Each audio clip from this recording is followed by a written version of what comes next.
I be that more you gon' remember. I'ma be that more you gon' remember. I be that more you gon' remember. To Harker Bay front line till the law call my number. I be that more you gon' remember. I'ma be that more you gon' remember, that's right. I be that more you gon' remember. To Harker Bay front line till the law call my number. If you a friend of the Moors, then you a friend of mine. I was told to watch my enemy, now family, what it do? Those who speak against the prophet, they speak against me. And to speak about the prophet over you, Ali. Who was the first to remind you and bind you back to Morocco, the mountains, Mississippi, and Quebec. Told you you wasn't black, proving straight back. You tripping on trucks, you need to be tripping on that. But here we go again, acting like you a slave. The same people talk European on the baby. And looking at women buying European hair. No love for self, but do the men really care? Cause I got a love for Europe. Whole generation chasing bills, we serve. Yeah, they love no yachting. Teach it, preach it, Kodak, Amigos, Ross, Lucid. But when the love for the woman look like your mother, I guess they say it's all black with it's under the cover. Now cipher, I be that more you gon' remember. I'ma be that more you gon' remember. That's right. I be that more you gon' remember. To Harker Bay front line till the law call my number. I be that more you gon' remember. I'ma be that more you gon' remember. That's right.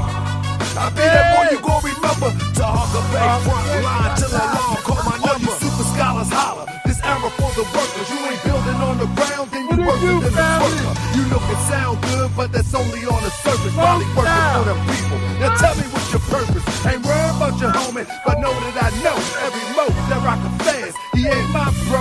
Yeah, you know I ain't slow. I seen it all before. How they try to kill the prophet, it was all for dough. And some got it right now. Don't say that I'm not down. I'm coming for my fast mistakes. I want my town, my sheriff, my stores, my school, my nation. Sick and tired of the procrastination and debate.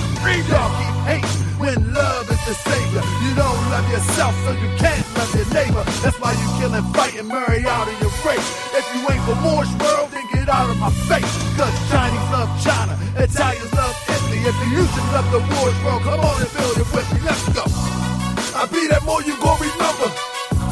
I'ma be that more you gon' remember. That's right. I be that more you gon' remember. To Harker Bay front line till the law call my number. I be that more you gon' remember.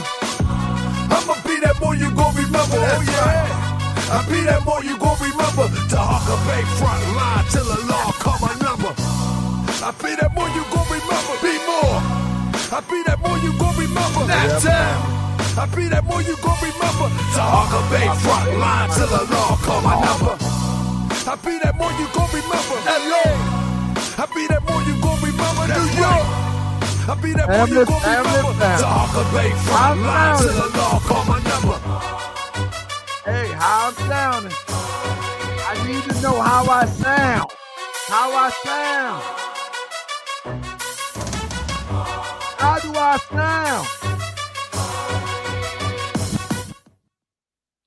How do I sound, family? How do I sound?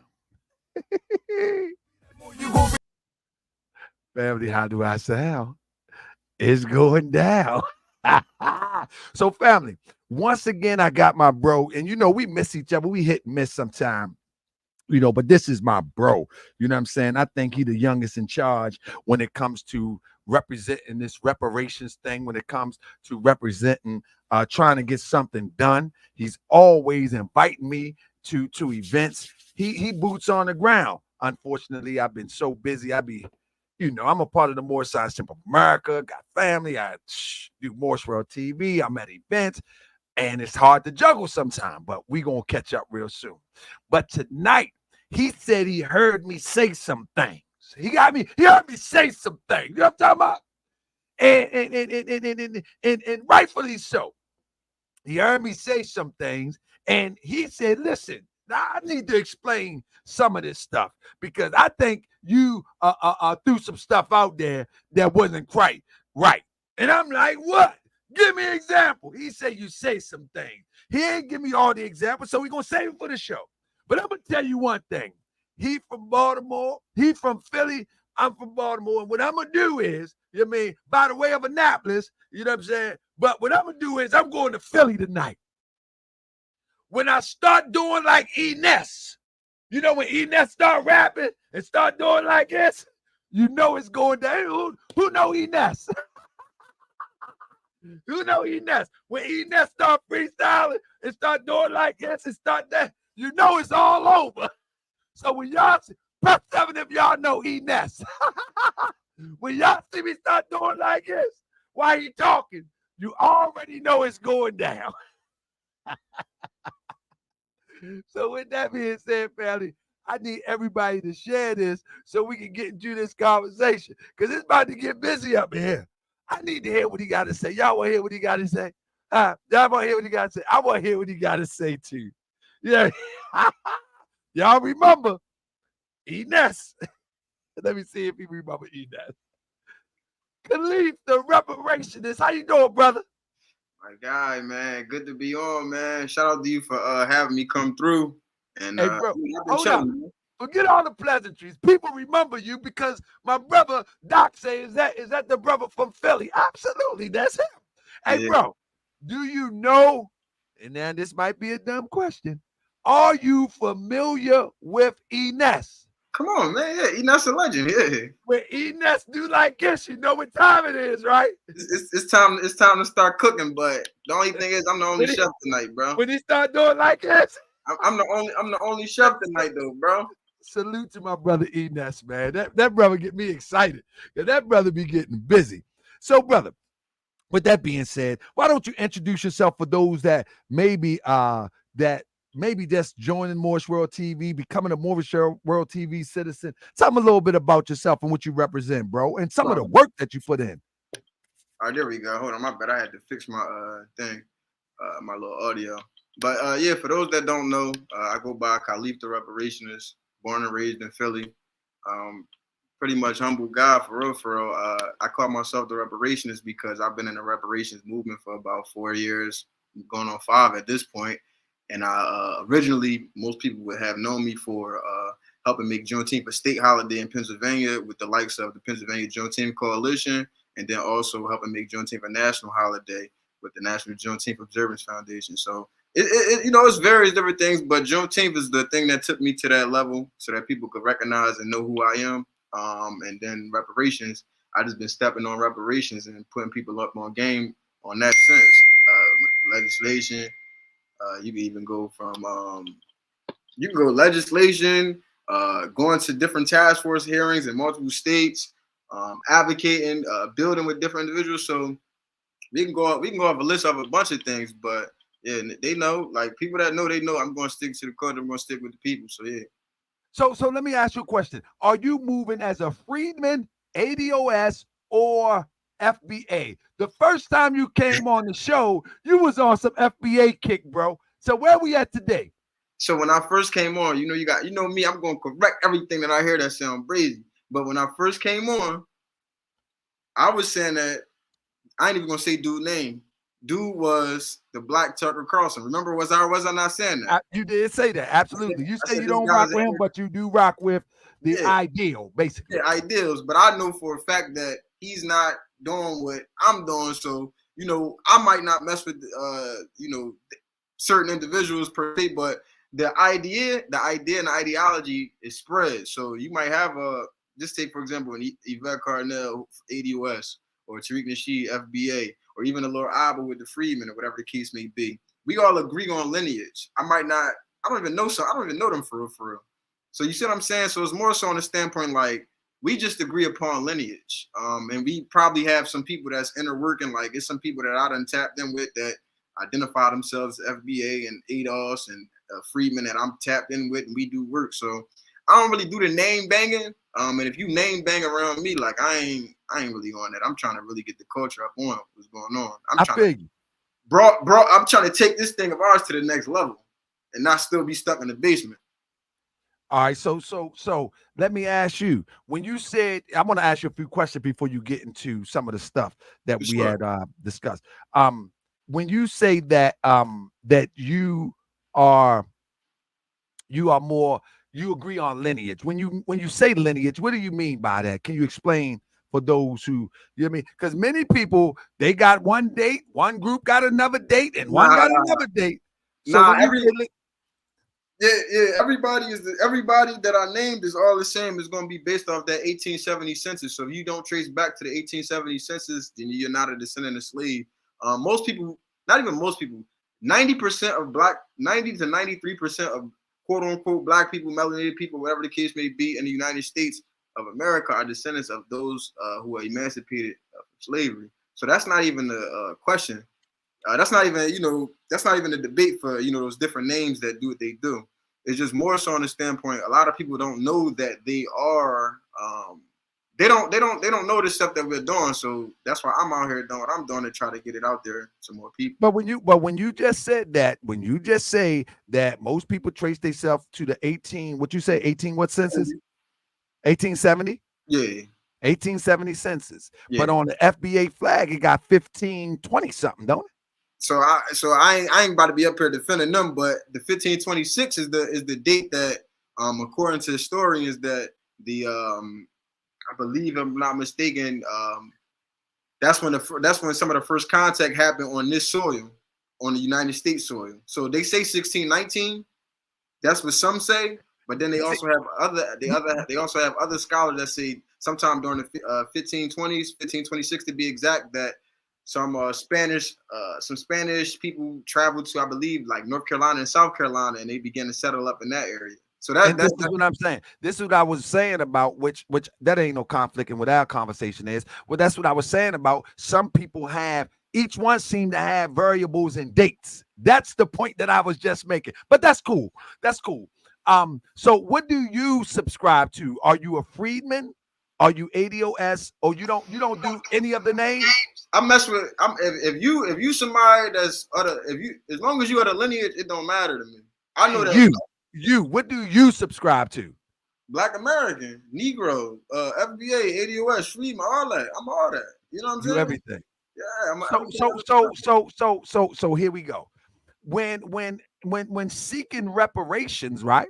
Mm-hmm. What group do you align yourself with? Because it got to be, or you're seeking reparations as an individual. Nah, so that's what I'm saying. Remember what I was saying in the beginning, bro? It's more so like you have people. You might have two people that's FBA, maybe a couple people that's Freemen. They're just regular random people that's not even a part of none of this type of stuff. Like, it's not like a part. It's just like you just know what's going on. You know what I'm saying? Like, but I mean, to be serious about reparations, you have to be organized with a group of people in order to execute to actually get reparations. So I'm asking, who are you organized with? Let me say it like that. Okay, to answer your question, that's what I'm saying. The people that I'm organized with, they're everything. Like, it's people. A little bit of people call themselves all of those different names. Like, I'm gonna tell you this, right? You got some people that's out there that's so, I don't want to say toxic, but they on what they on, so they gonna stick to the whole name thing. But it's a large segment of us that ain't on no name thing. Like, we understand. When you're seeking redress or you're seeking to establish literal reparations, there has to be some sort of council. There got to be some sort of organization. There got to be organizations. It's various organizations. Like, I got an organization. Who do you line yourself with to read for redress? None of those people that you name have an organization. None of them people, they got an organization. Exactly. So they ain't getting reparations. Reparations don't happen like that. They gonna get reparations from people like me and other activists that's doing what they doing. Okay. So you the spokesman. I see Louis Martinez says leave the goat. So you are going to be the spokesman to go for redress, basically. And I'm just using redress as a form of saying that you are going to be the one to address Congress or whomever would be dispensing reparations. Is that you? I wouldn't necessarily say me by myself singularly, but it's in my name, Khaleef the Reparationist. So my whole goal is to get economic justice for Black Americans in this country. So it ain't necessarily like just me, but I'm an advocate for economic justice and opportunity for Black Americans.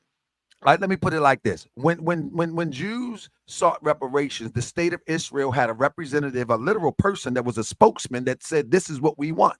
Right. When organizations of the Jewish persuasion sought reparations from around the world, they had a literal person that represents the constituents, and they said, this is what we want.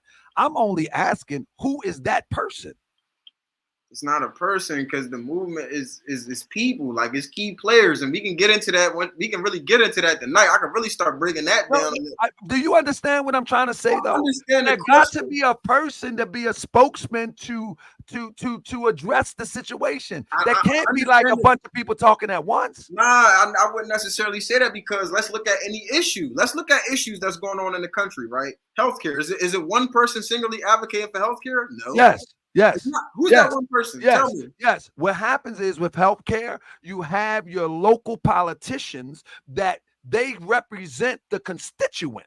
And so listen what I'm saying. They put healthcare issues on a ballot, and then they vote for the person to bring it forth, or they write a bill in order to bring it in. But it's always it always bottlenose down into one person introducing it.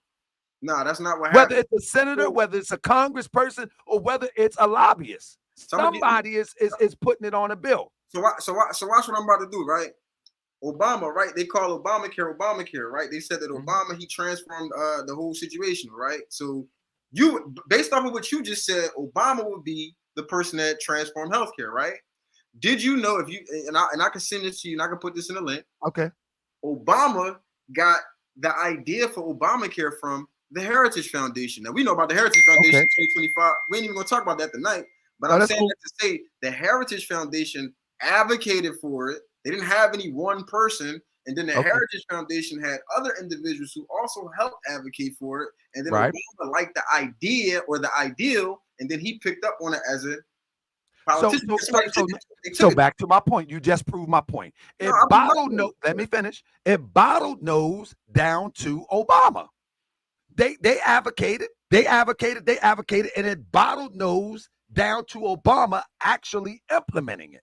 Right. I'm not a politician. Yeah, so it always comes down to one person either implementing it or actually literally pushing it. So I'm asking, not one person actually pushing it, one person passing the legislation, signing it. Groups of people. That's bottle nosing. That's what I'm saying. Yeah, so what I'm saying is, So what I'm saying, even with the Heritage Foundation, there is still going to be a spokesperson for that foundation. Everybody don't speak at once, is what I'm saying. And so when we're talking about reparations, who's that person? When we're talking about reparations, I don't know him by name. I probably can. That's what I'm trying to tell you right now. I can pull him up. Now I can pull him up though. But that's what I'm trying to tell you though. In no policy initiative anywhere in the country, there will be one person that's the it's one person that represents the constituent. It's not one person that does anything besides when it bottlenose and they represent the whole. And I'm not a politician. So what I'm saying is, who is going to be the mouthpiece to represent the whole to bring forth these reparations? And I'm going to keep I'm going to keep trying to explain to you as best as I can. This is an idea and an ideology that's spreading like wildfire in Black America. So you have leaders who are coming up and rising and speaking this information and gathering people, and they'll be the ones like myself advocating to politicians to take it to the next step. I'm gonna give you a perfect example. Right now in the city of Philadelphia, right, there's a guy by the name of Obona Higgins. That's my guy. He up on this stuff right now. I gotta introduce y'all, right? He up on this. He's one of them guys. But I'm also in Philly. I'm one of them guys. My man Rashawn Williams in Cobra PHL, the only in Cobra Renegade chapter in the country. Listen to what I just said. In Cobra Renegade chapter, because they're doing lineage, by the way. But so are they introducing people in one city? That's what I'm saying. But who's introducing the redress? Who's introducing the bill? Who's introducing the legislation? The councilwoman Jamie Gotti introduced, but she's not the mouth. She's not a mouthpiece for the movement. She's just a person that's taking the information that the movement has created and gave to her. She's not a mouthpiece. She can't spit like I spit. Come on, man. I don't think you really understand what I'm saying. I understand your question. What I'm saying, the question for me, I'm keeping it a being with you, bro. The question for me is like, it's like you're saying that you want us to, you're saying that it should be a mouthpiece for it, right? And I'm saying there's a lot of mouthpieces because things are different. You might have a different issue. In Philly, you got an issue that you got to talk about violence, food insecurity, and some other stuff. In Los Angeles, they're not talking about violence and food insecurity. They're talking about homelessness. That's the point. That's the point. Let me break it down like this. If I was the leader of a reparations movement, now I would voice all of the concerns of the people that is rocking with me.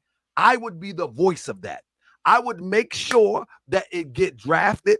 I would make sure that it get pushed in the right direction. I will make sure that I do all the crossing of the T's and dotting the I's, and then I will report back to all those who rocking with this reparation, all those who have donated, all those who have marched, all those who have did videos, and I will report back to them. I will come up with a strategy and say, this is how I'm going to see this from A to Z. It seems to me that it's not you, but it seems to me that this reparation talk does not have the proper structure in order to pull it off. I see a lot of different groups talking reparations, but every time I ask, so how do you address something? How are you going to address something? And I get the same thing all the time. That listen, it's building, it's a movement, it's building. I'm like, but it's never. But the Jews didn't rock like that with Germany. The Jews, huh? How you know? It's recorded history, brother. And what I'm telling you, I did a whole demonstration on how they got theirs, how the Japanese got theirs. I did a whole how the Japanese got theirs. I can break that down. The Japanese got theirs because over 100 Japanese organizations came together and advocated federally. We're advocating federally, but you forgot. Right now, it's city and state task forces that's popping up. So in the mix of us advocating at the federal level, we're still advocating at the city and the state level. That's why these task forces popping up like out of like wildfire in these different cities and states. It's more reparations task force than it was when we first met, and that was almost 2 years ago in this joint. And what I'm telling you is that's because of the grassroots activists. I seen somebody say in the chat, leaders of who? We're not leaders of who? We're leaders of people who want to go with free thought. Because a lot of niggas don't have free thought. You tell a nigga one thing, they still be brain dead. So yeah, I'm a nigga with free thought, so I am a leader. But there's other leaders who have developed amongst our movement, whether folks agree with it or not. They've arisen in the movement and they've been advocating in their local areas. My boy Sonny G in here, he in Florida. He got they advocating. You got folks, myself, other folks that didn't help move legislation. You got different people doing different things, but what I think, I'm keeping it being, GS. I think that people wanted to be one Negro leader that you can just pop out in the blick of the whole situation. That's what folks want. I'm gonna just be honest. No. That ain't gonna be me. At the end of the day, the way that constructive trying to achieve a goal must be organized. It must be constructed in such a way where you start from A and you see Z all the way down the line. Let me show you something. You mentioned that something about Regis. Let me see if I can. I want to grab this real quick if I can. Oh man, I don't even see it. Let me see. I thought I might have it. Let me see. But not good, I want to show you something because it actually was an organization, and I did a whole demonstration on this organization of the Japanese. Give me 1 second. Yeah. I did a whole organization, and there was one organization, the JLCL, Japanese American. I forget what they're called. I'm trying to look it up real quick. Cool. Oh, Japanese American Citizen League. Mm-hmm. They were the one that organized for redress. Do you know what I'm saying? You say they were the one, or did you say they were one of the ones? That's what you No. They were the primary group.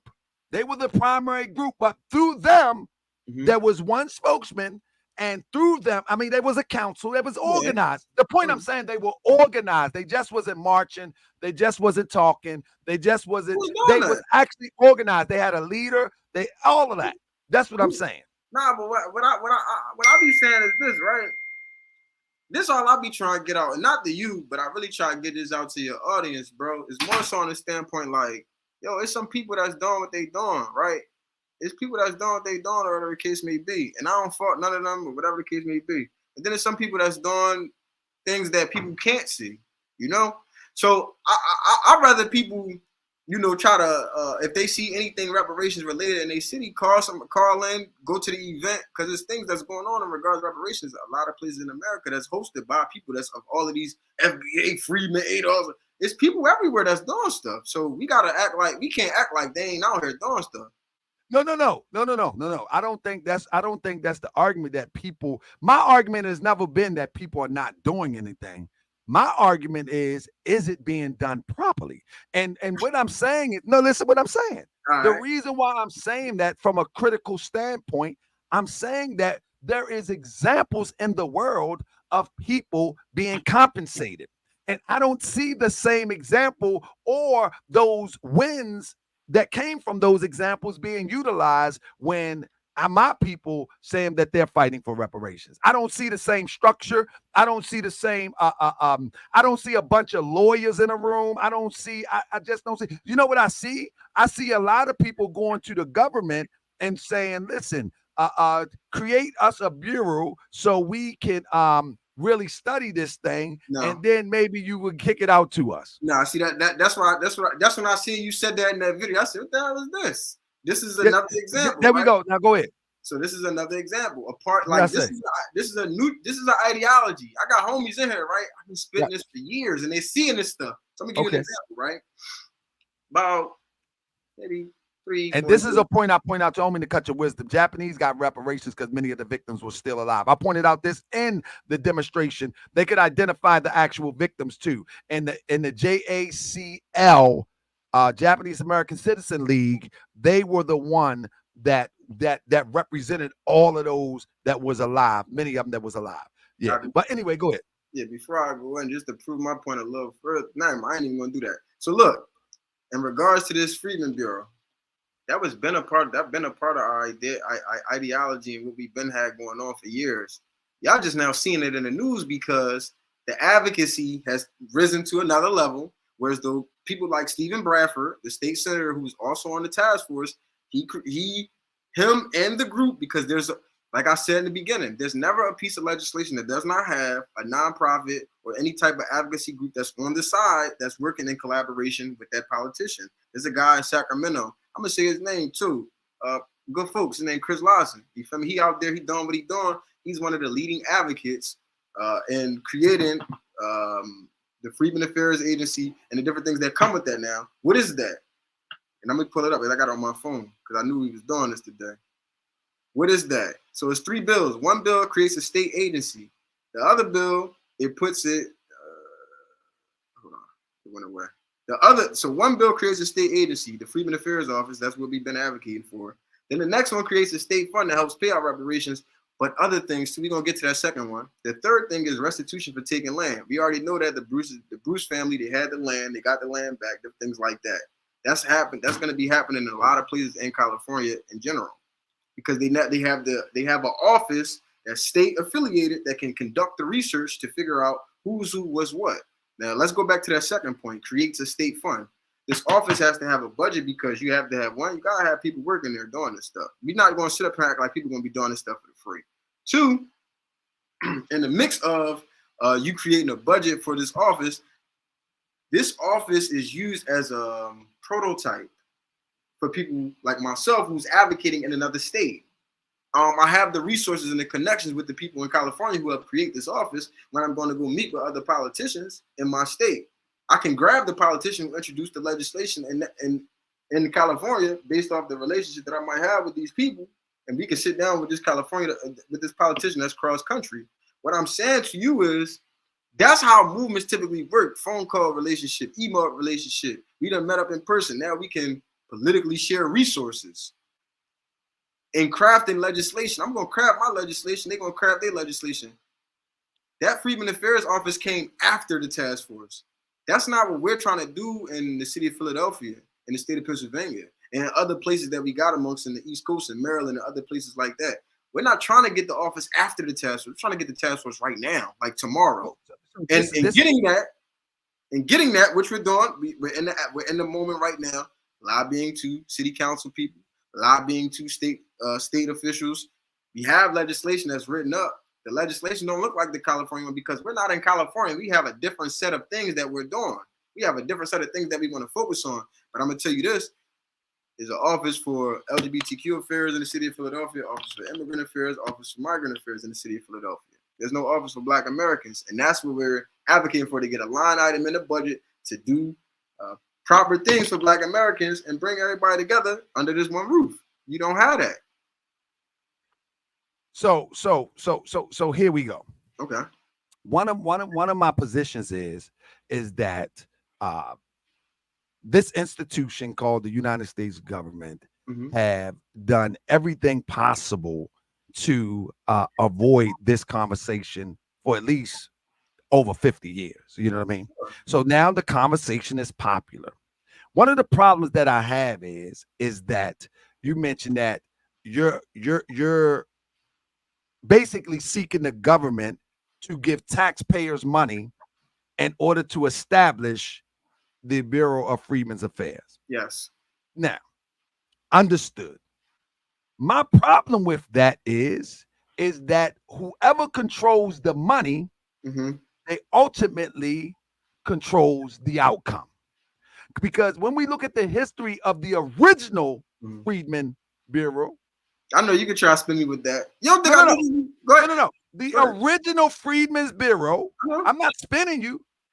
I'm saying it's a spin because I'm used to people hit me with these. Listen to me. The original Freedmen's Bureau, it collapsed not only because it was ran poorly, but it was not funded. It was not because the same government that established it chose to poorly run it or poorly oversee it, and then they poorly funded it. So the whole thing in a nutshell is that the Freedmen's Bureau of yesterday, it can't be something like of today, because the situations of yesterday and today are totally different. So what makes you think that the government is going to fund the Freedmen's Bureau in such a way that it's going to lead all the way to reparations?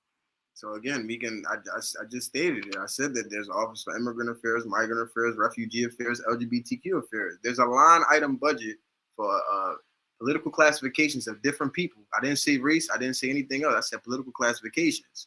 So and veterans, when you have an Office of Veteran Affairs, when you have these different political classifications that are being utilized and they have an office in a line item budget, what happens is you have people who are employees. You think you're just going to have random people working in this office? No. I agree with that. I agree with that wholeheartedly. We're not going to just have random people. Hold on, real quick. Let me land it. We're not just going to have random people working in there. That's number one. Number two is you don't get to control that. It's a government entity. You don't get to control that, brother. Target. You talking to a board like I don't like. No, I could probably say this. I ain't gonna say it on the jump, but like, bro, can we be honest though? You don't control the government entity. And when it's just like if you created the Motor Vehicle Administration, you know what I mean? But the government is funding it, brother. You don't get to control who worked there, bro. I'm trying to tell you.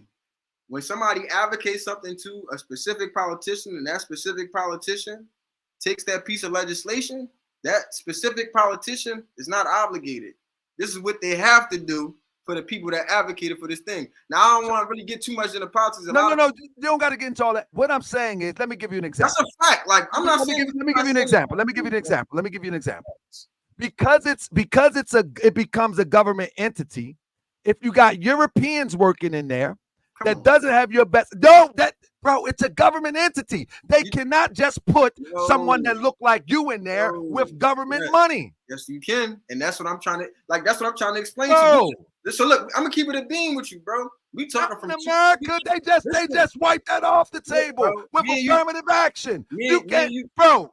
They would never let that pass. I'm gonna let you go, bro. They will never let that pass. They already covered their bases with this latest affirmative action thing. That let me finish. No. That if you create an entity that comes that is formulated from government money, there's no way in the world that you can discriminate and not have Europeans working in there. No way in the world. Not in America, brother. Not how they play the game. So what did I say a freedman was in the beginning? I said that was a political classification, right? I hear you. A freedman is a descendant of slave. Only Black Americans could be a freedman based off of that definition. Number one. Number two, when we're talking about dealing with politicians, let's keep it a bean now, Tarkin. A lot of people actually haven't had legitimate conversations with politicians. I'm not saying that you did or if you didn't, and I'm not saying who did or who didn't in the chat, right? What I'm trying to explain to y'all on some like I really worked in politics. I really know what it is hitting for.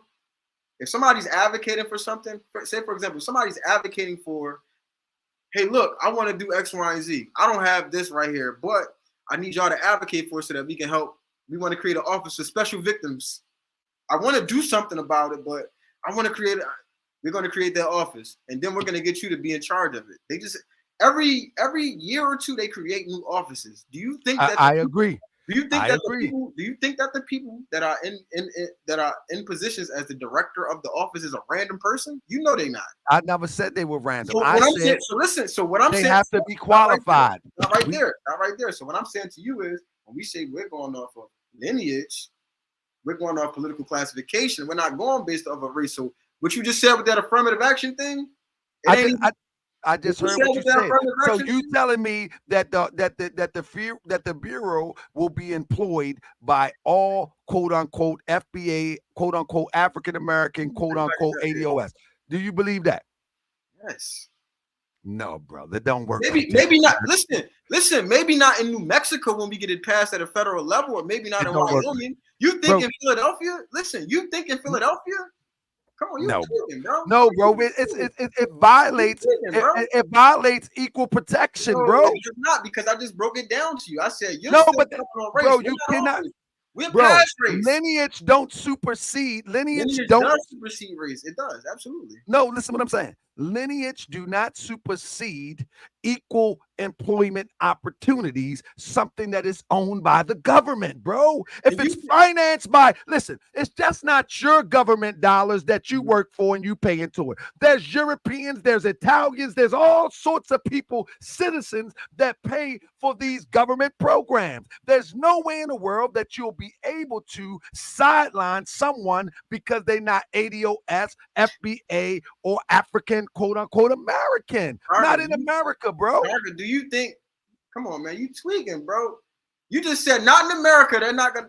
They're not gonna. You're not gonna be able to have a 100% FBA employee in a government entity. Again, no way in the world. It's jobs out there that don't hire people simply because they're gay, bro. Like people. Where? They don't discriminate like how you. Where? It's called hidden discrimination. That's normal. What are you talking about? Oh, you. Like, come on, bro. Like, I don't care. I'm keeping it a being with you. It's hidden discrimination everywhere in America. I'll be sitting up here acting like that ain't I'm not saying there's not a such thing as hidden discrimination, but what the point that I'm making, what I'm saying, if it's a government entity, bro, no one can be scrutinized because of lineage, because of phenotype, or because of race, bro. And you think they're gonna be sitting back like, oh, you think they're gonna sit back and tell the whole world, yeah, we didn't pick him because he was one of the lineage. No, in a city that's 55% black, they're gonna pick everybody that they. Bro, the government might. Bro, just same way in California where the government appointed people on the task force. In the beginning, the government, whoever signed the legislation, will make the appointments. One of them could be a European. Some states appointed for the task force. Other states, they didn't appoint, like how you're talking about. So again, I'm not even gonna say I get what you're saying, because that's not the situation when you're dealing. So let me tell you why I'm saying this.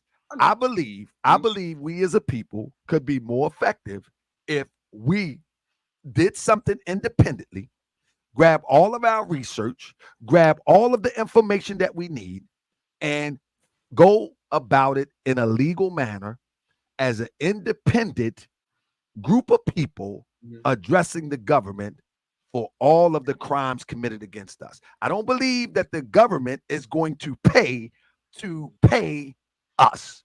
I'm not of that thought. They're not going to create nothing to pay us. It's always going to be, I'm of the thought that it's always going to be a stroke and a pat on the head. As California, I give you 12 million, you know what I'm saying? But what that's going to do, no.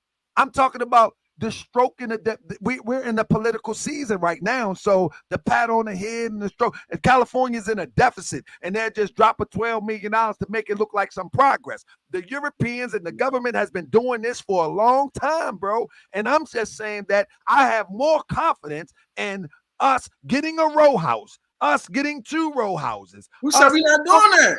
Listen what I'm saying. Listen what I'm saying.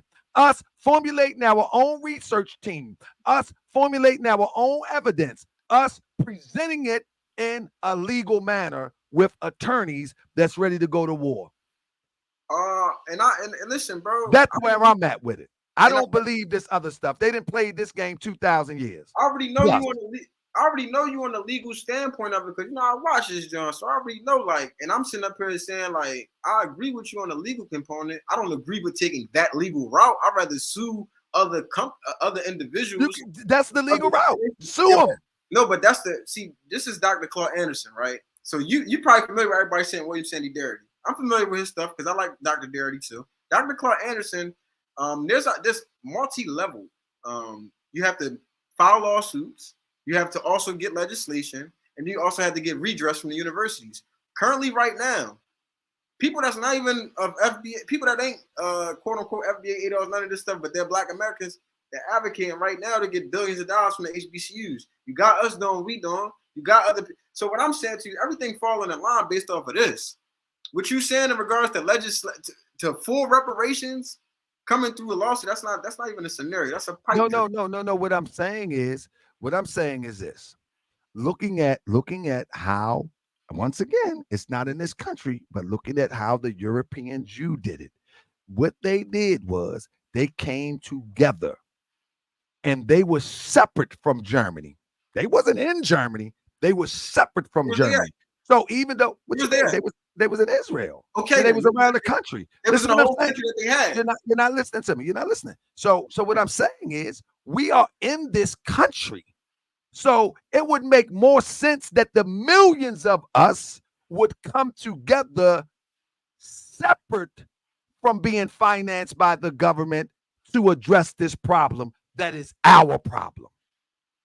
That's where I'm at with it. It's a sneaky contradiction because at the end of the day, you trying to get paid, right? So you saying you rather get a lawsuit paid. I'm saying I'd rather get the legislation paid. No. I'm saying that we can get the legislation too. What I'm saying is you're saying that they're going to finance a Freemen's Bureau. And I'm telling you that if the government finances it, they control how it operates. I'm saying create your own organization outside of the financing of the government. And it's organizations that's created already, cool. But do you know that these other groups of people have these offices and you don't hear their people complaining about it like our people are? Where? That's crazy. Where? Like, we don't have where? Give me an example. I'm going to Google it real quick. What? Which one you talking about? Shit, you could go Office of LGBTQ Affairs, Office of Immigrant Affairs, Office of Migrant Affairs. You don't hear none of them complaining about that. You know why? But guess what, though? I can show you how that was birthed out of what you call true grassroots. What I mean by true grassroots, let me finish. Let me tell you how it bursts out of true grassroots. Here in Baltimore, you have a whole block of LGBTQ XYZ living together. If you go down there, you will see flags of the LGBT community living together, right? They work together. They have children and all of this stuff. You know what I mean? They come together and they address as an independent community. Once they get the things from an independent community perspective, the next thing they do is position themselves legislatively or politically. But first, it starts from a grassroots community. What I'm saying is we putting the cart before the horse. That's cap, bro. Stop acting like you don't know. Like they got all of this bread. What are you talking about? They're some of the wealthiest people. That's what I'm telling you. Some of the wealthiest donors. We don't have no donors. Yo, bro, that's what I'm saying. They have communities. Hundreds of millions. What are you talking about? We can't even donate to. They have communities. They work together on a grassroots level. They work together on a grassroots level. Bro, come on, bro. You're not really following it to great detail. I'm following what you saying, bro. Like what you saying. I'm gonna keep it a beam with you, bro. I'll be watching. Bro, they got gay communities, bro. That work together to run their own community politically. But first, they move together in the same community. Then they seek political. They don't be all separated, and then they seek political power. I'm gonna keep it a being. You my man, bro, but you capping tonight, bro. Like bro. that's not. That's partially true, but that ain't true. You being illogical, true, bro. Listen. You mean tell me that LGBTQ and all of that, they form like Voltron from different parts of the world, and then they get things happen. Not what I said. It doesn't work like that. They live in communities. And in Philadelphia, I guarantee you they live in a community together. And once they live in a community together, they affect legislation together within that local community. And then it spreads out. And then they come together on the big stage together. But first, on the grassroots level, they come together in coffee shops. They come together and create communities. They come together and then they establish themselves and then they go for redress. And we sit there running to the government and we ain't established anything. How can you say this and you don't know what people done establish and what they done build? Give me an example. I'm not giving no more examples because I see what type of time we on the day. I see what type. No, but I'm gonna give you an example. Bro, it be rhetoric, bro. I want to Google it. Let me give you an example though. I'm gonna give you a perfect example, right? So right now, I'm gonna give you the Philly example. You have various organizations. I'm not gonna say no organization name. I'm not doing all that tonight.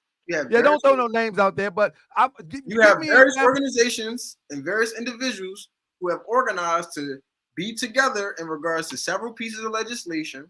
It's over 30 people, and those people have roots of people that they're tied in with too. But I'm saying you have people who have come together to advocate for various pieces of legislation, which I'm not going to name. The reparations bill was. Why you be so secretive, but so we can know? I mean, I don't want to know the strategy, but can you just name one?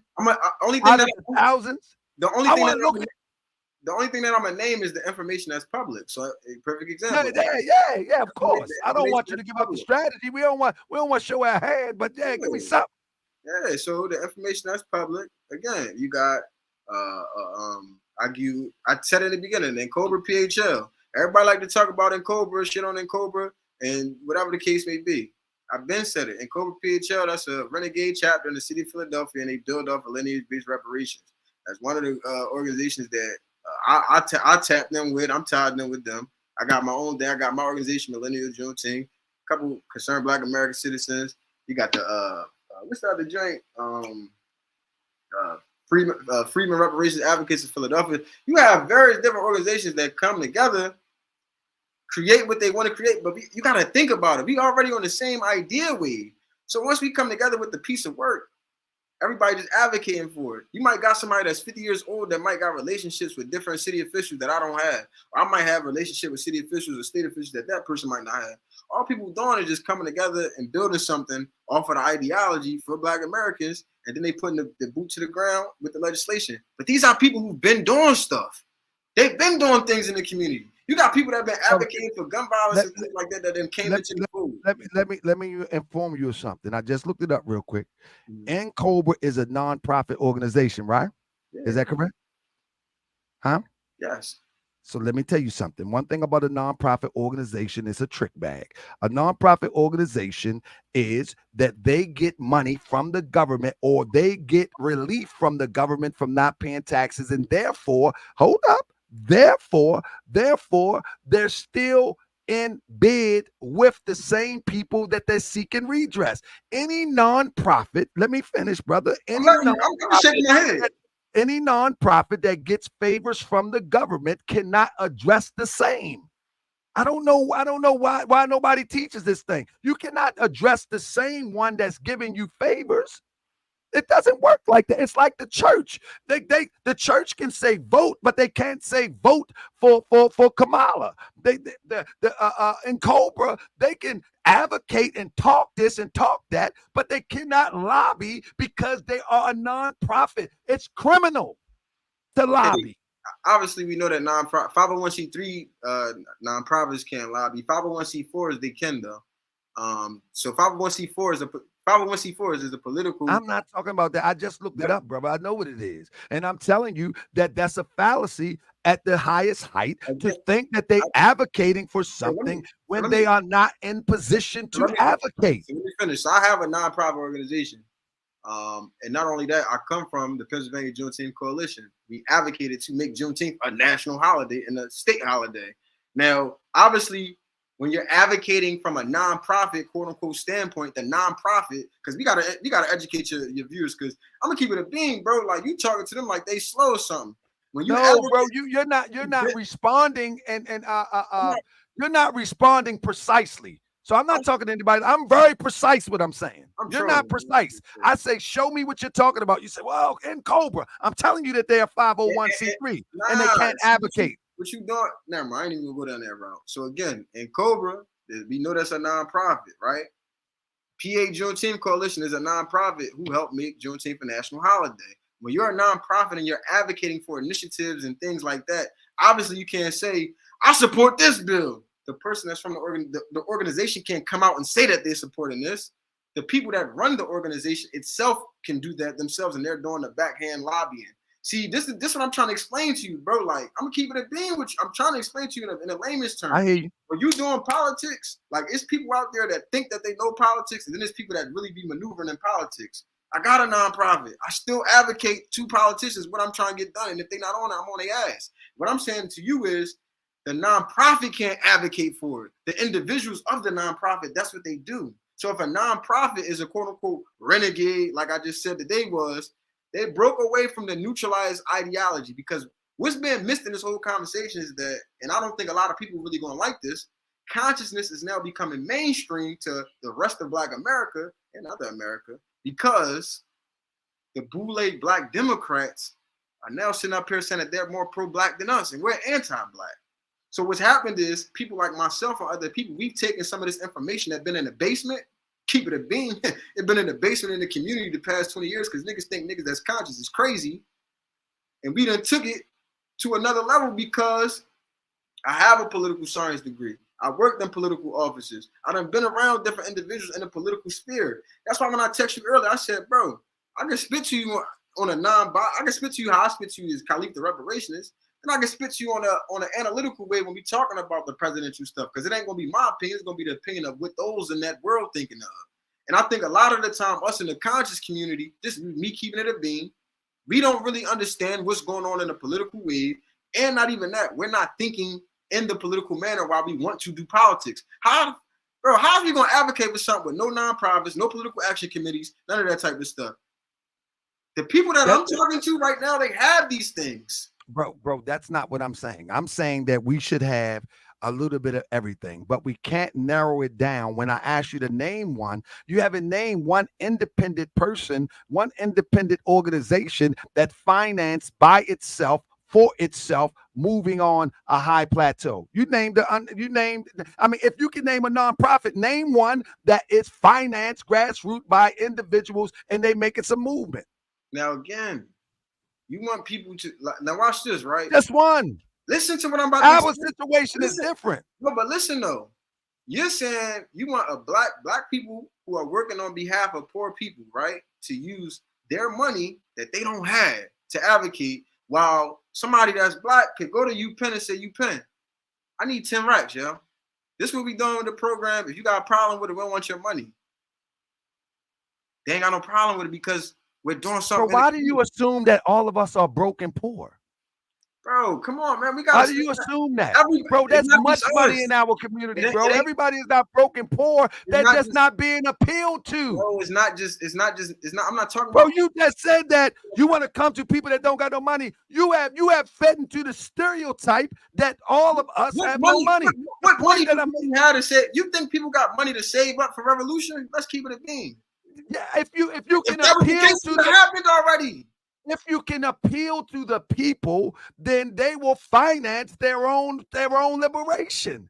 They just haven't been appealed to. The only people I done seen been financing their own anything over the past 30 years is the Nation of Islam. Nobody else is out here. They ain't financed nothing. What they finance? They got everything that they got from somebody. What are you talking about? They got money from Cuba. They got offer from Gaddafi. They got money from all sorts of places. What did they get from the States, though? What did they get from the States? What do you mean what they got? They got contracts to clean up projects. They was working for the government. They was, listen what You I'm saying they're saying. working for the government? Let me finish. Yes, they was working for the government. FOI was being security for the United States. They was getting government contracts. Because they had a contract. No, I'm not saying that's a bad thing. What I'm saying is that you're saying that NOI did it like they did something independently. No, they work within the system too. NOI is a nonprofit. What are you talking about? But most of these conscious movements, they haven't done what NOI has done. That's what I'm what trying have to they done? Give me an example. I don't see. Listen, all right, let's keep it a beam, bro. Let's get to it. Listen, any of the Pan-Africans, the Moors, all of these other groups, bro, they have not got the contracts. They have not built these farms. They have not done a lot of this international relations that you. There's people out here that's doing what they doing, cool. But as an organization at that plateau, it's other organizations from these different groups. You got the New Republic of Africa. You got Islamic groups, man, that got big property up in the mountains of New York, bro. They got land all over the place, bro. They just not on the internet. They just not talking about it. They're independently, sufficiently moving, bro. You got people doing things. How can I buy food from them? Because I know how to buy food from the Nation of Islam. I know how to get Navy beans. I know how to get meats. I know how to get a bunch of stuff from them. How can I buy from them? You don't live in upstate New York. I know a group in upstate New York that do their own whole everything. That's one segment. That's a one-off. I ain't talking about one-offs. I'm not what I'm saying is on this conscious wave, brother. What have to show for the black community the past 60 years. We could be really coming at some of the conscious community like we be coming at these black politicians, these black bullies. Bro, you're proving my point. You're proving my point. My point is that when you look into the business practices of any what we call conscious organization, there is nothing sustainable. Even Elijah Muhammad was getting loans and money from finance by Europeans. What are you saying, brother? Can you show me that? Elijah Muhammad? Of course I can. Send that to me. We do that on another show. Of course I can. I've never heard of I can show you that see I can get people mad with what I know. That I can show you that the NOI under the Honorable Minister Louis Farrakhan is not even the NOI, that they Final Call Incorporated. Now again. And when you look at the business practices, you can pull this all up. Now that what you're saying is that they're doing something independently from their own means. That's not true when you look at the receipts. Bro, you think the NOI built Mosque Mariam off of bean pies and newspapers? Bro, they've been financed. Bro. The receipt, it's easy to find the receipt, but that's another show. That's another show. But anyway, let's move on, my brother. Hold up, bro. You had something else you wanted to get with me on. Come on, let's move on. It was the hey, bro, you gotta come. Hey, bro, listen. I want y'all to know that I love this young brother here. This is my bro, and I just love. Y'all see his eagerness, and I think if anybody gets something done, it's gonna be him, because he gonna figure this thing out. But anyway, what was the next comments? What does black girls read? Yo, tell her. She. Hey, Khaleef. She's a hitter. Now that's cool. Down. I can drop some articles if she want to know about what's going on. I ain't she a hitter. She a hitter. If they want to know, you gotta think about it. The reason why, like, I'm gonna keep it a beam. I'm messing with you. The reason why I talk so crazy like this because I know it's people that's 50. 60, 70, they haven't done what I've done. So yeah, I'm gonna talk heavy because I'm so used to dealing with conscious people and they be telling me you can't do this, you can't do that. No, I think you can do anything you want, brother. I support anything that you do. Whether you going for legislation. I just think, man, I'm looking forward to one day when we say, you know what?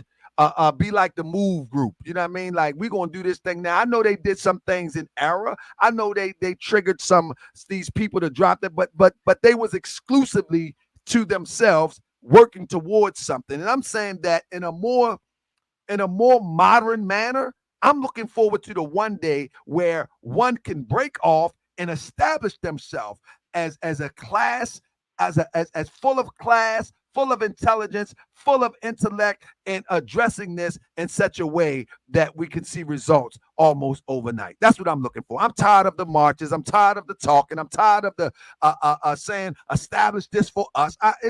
I'm over it, bro. I want to see a group of people. I want to see a group of people amongst my people to say, you know what? Let's just cut this off for a second. Let's get into the huddle and let's address this thing independently. That's what I'm hoping for one day. Before you ask your next question, is anybody in Black America even remotely close to doing anything like you just said?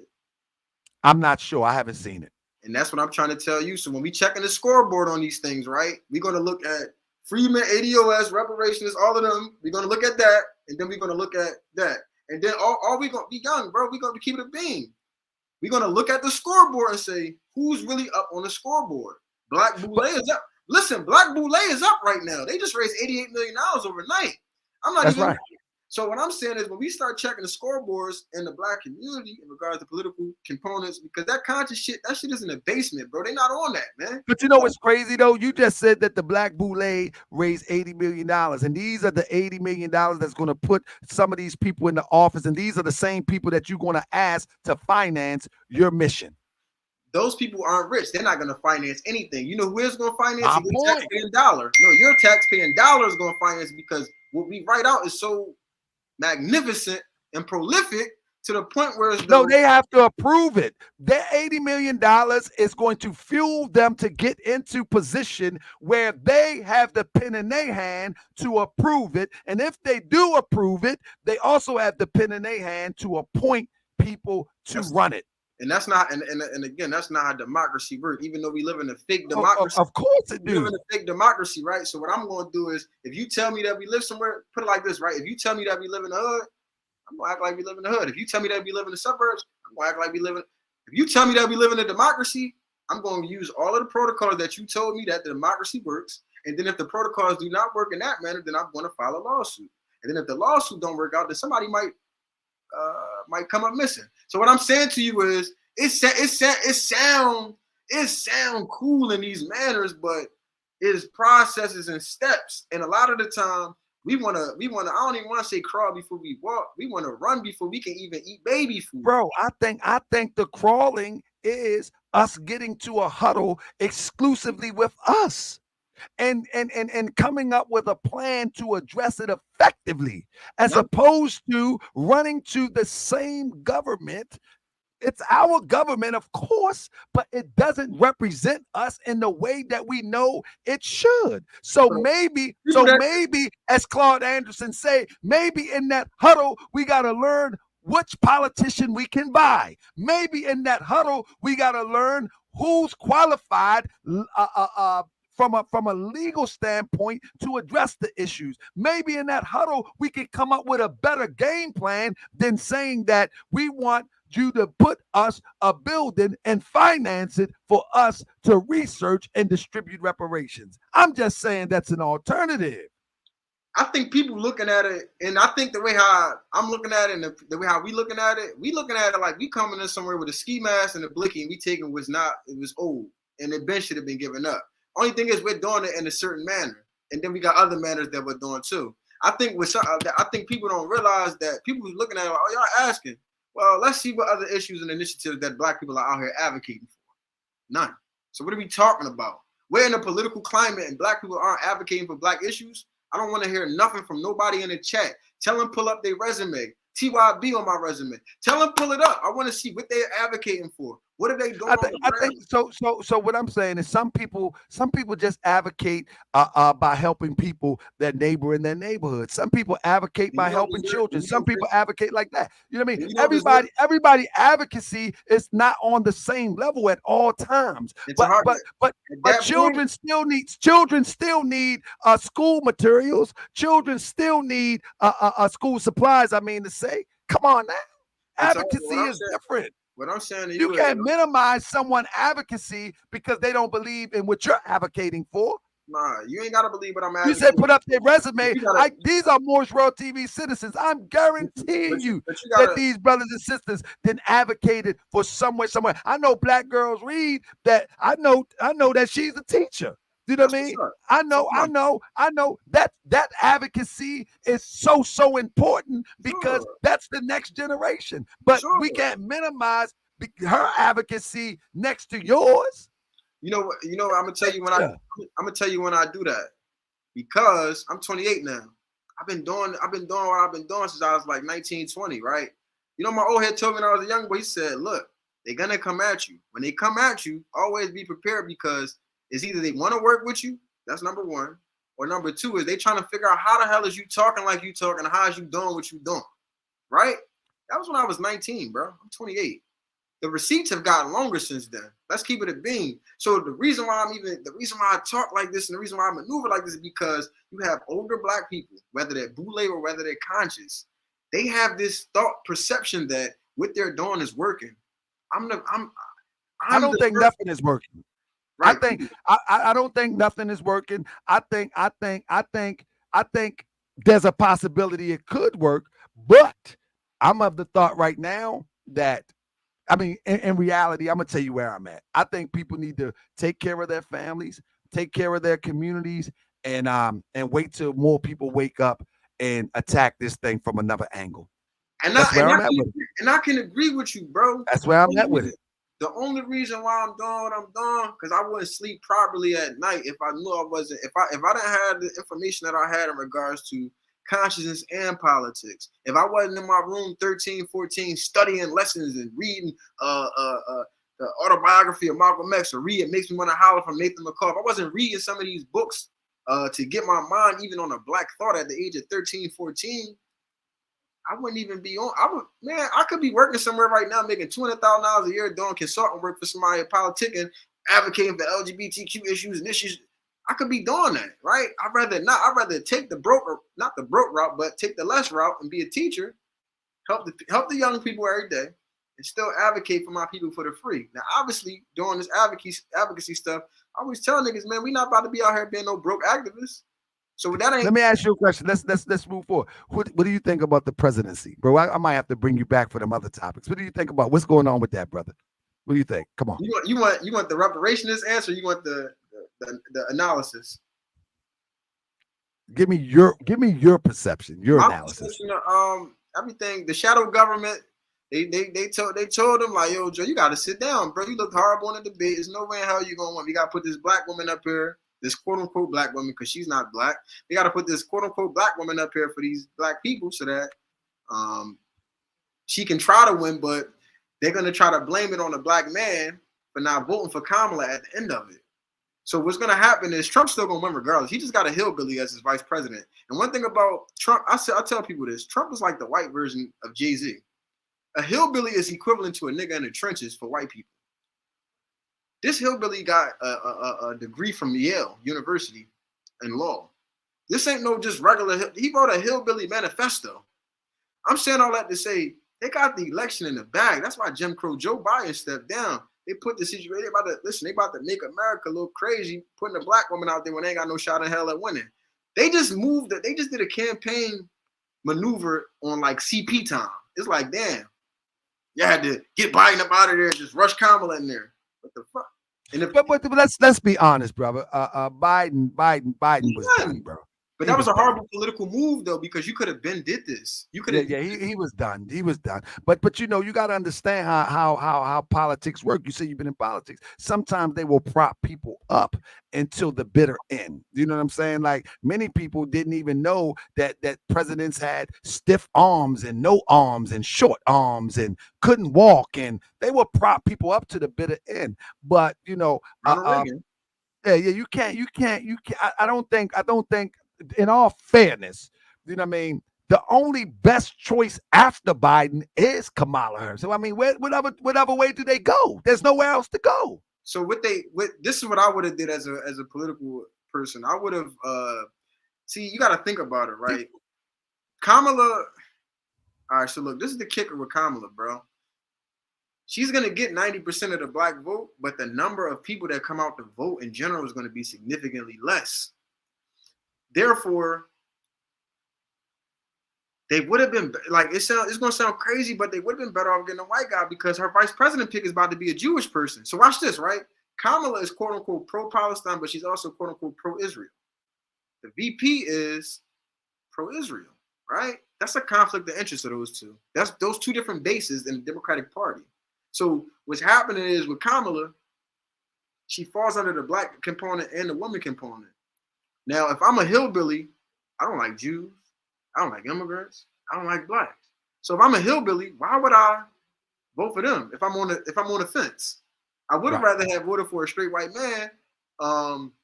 Let's say the Governor Fritzker in Illinois, or Governor Newsom in California, or Governor. I'm just giving you like random white states. Like, but what you got to understand is they still have the idea that the energy of Obama may overflow into Kamala. And I'm just saying that there is no, you can't put someone out there at this, they're in the fourth quarter almost. You can't put somebody out there that don't nobody know. Kamala Harris is a familiar face. Kamala Harris, although she has a bunch of discrepancies as it relates to doing something for our people, she is a familiar face. And she does have, as you mentioned, the boule behind her. Yeah. And so it only makes sense that they will put her out there, whether people like her or not. It just it doesn't make sense. It doesn't make sense to put anybody else out there. I gotta be on Wax Sanders though. The black boule really don't matter at a national level when it comes down to politics. They're just additional votes. They're not really nowhere near a threat like they used to be. We can run the numbers on that another day, bro.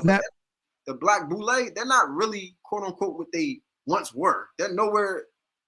No. The thing is that black boule is still losing the election.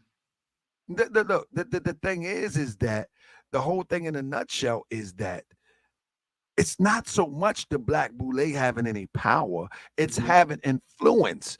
And what you would notice is they try to influence this new millennial. If they try to influence the new the LGBT and they influence people. I mean, like, you got to think about it. The black boule, if you look at the census of us in America, they still saying that we 13%. So there is no power in, I mean, we know we more than that, but there is no power in 13%.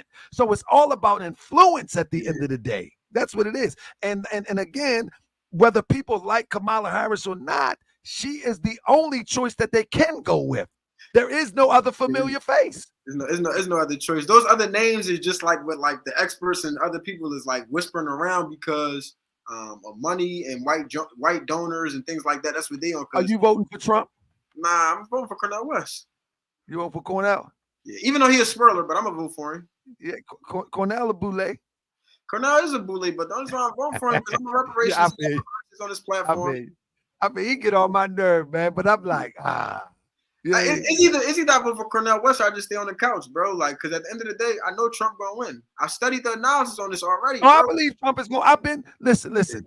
I disagree with a lot of what Trump. See, one thing about me, right? I'm one of them type of persons where if you don't represent my concern, I'm not rocking with you. You know what I mean? And Trump already said emphatically that he don't see the giving any reparations. He's already put that on the record.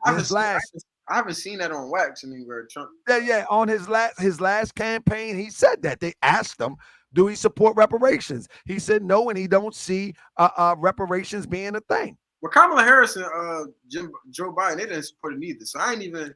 So that's what I'm saying. It don't matter to me because this shit. But I'm just saying, as a reparationist, I think that anybody that claims to be a reparationist, they should try to support someone who supports reparations. Yeah, that's what I'm doing with Cornel. That makes sense. Like all of these people on the internet that's riding for Trump and all of this craziness, and I don't got no problem. Be with who you want, but don't sit up here and tell me you about reparations. And this guy emphatically says he's not with it. But I can explain that why some people, because it's more people that's not reparationists that's messing with Trump. It's just random. Yeah, I'm talking about the reparationists. But the ones let me say this. I agree with Mike Tyson. Mike Tyson said he supports Trump and he is going to vote for Trump. And the reason why is because when they accuse him of taking the woman's stuff, Donald Trump, and it's on video, Donald Trump supported him and said he don't believe it. He was on Arsenio Hall advocating for Mike Tyson. So that makes sense that Mike Tyson would do that. You know what I mean? But now a person that said they're about reparations and emphatically he says he doesn't. So it's not necessarily Trump and the reparations thing why people messing with him. It's more so on the standpoint like this, bro. People just don't support illegal immigration and the migrant component because of the whole component with the jobs and the housing. I can give you a Section 8 example for Section 8, right? They went up on housing nationwide, $400 to $500, and then they said, "Look, if you want to move, you gotta if you was one person in a 3-bedroom house in Section 8, because people just think Section 8 is just apartments, but if you're in a 3-bedroom house and you're Section 8, you gotta move or you gotta pay $400 more because we need these slots for people who have full families. The new full families that they're bringing over here is migrants, immigrants, things like that. So what I'm saying to you is."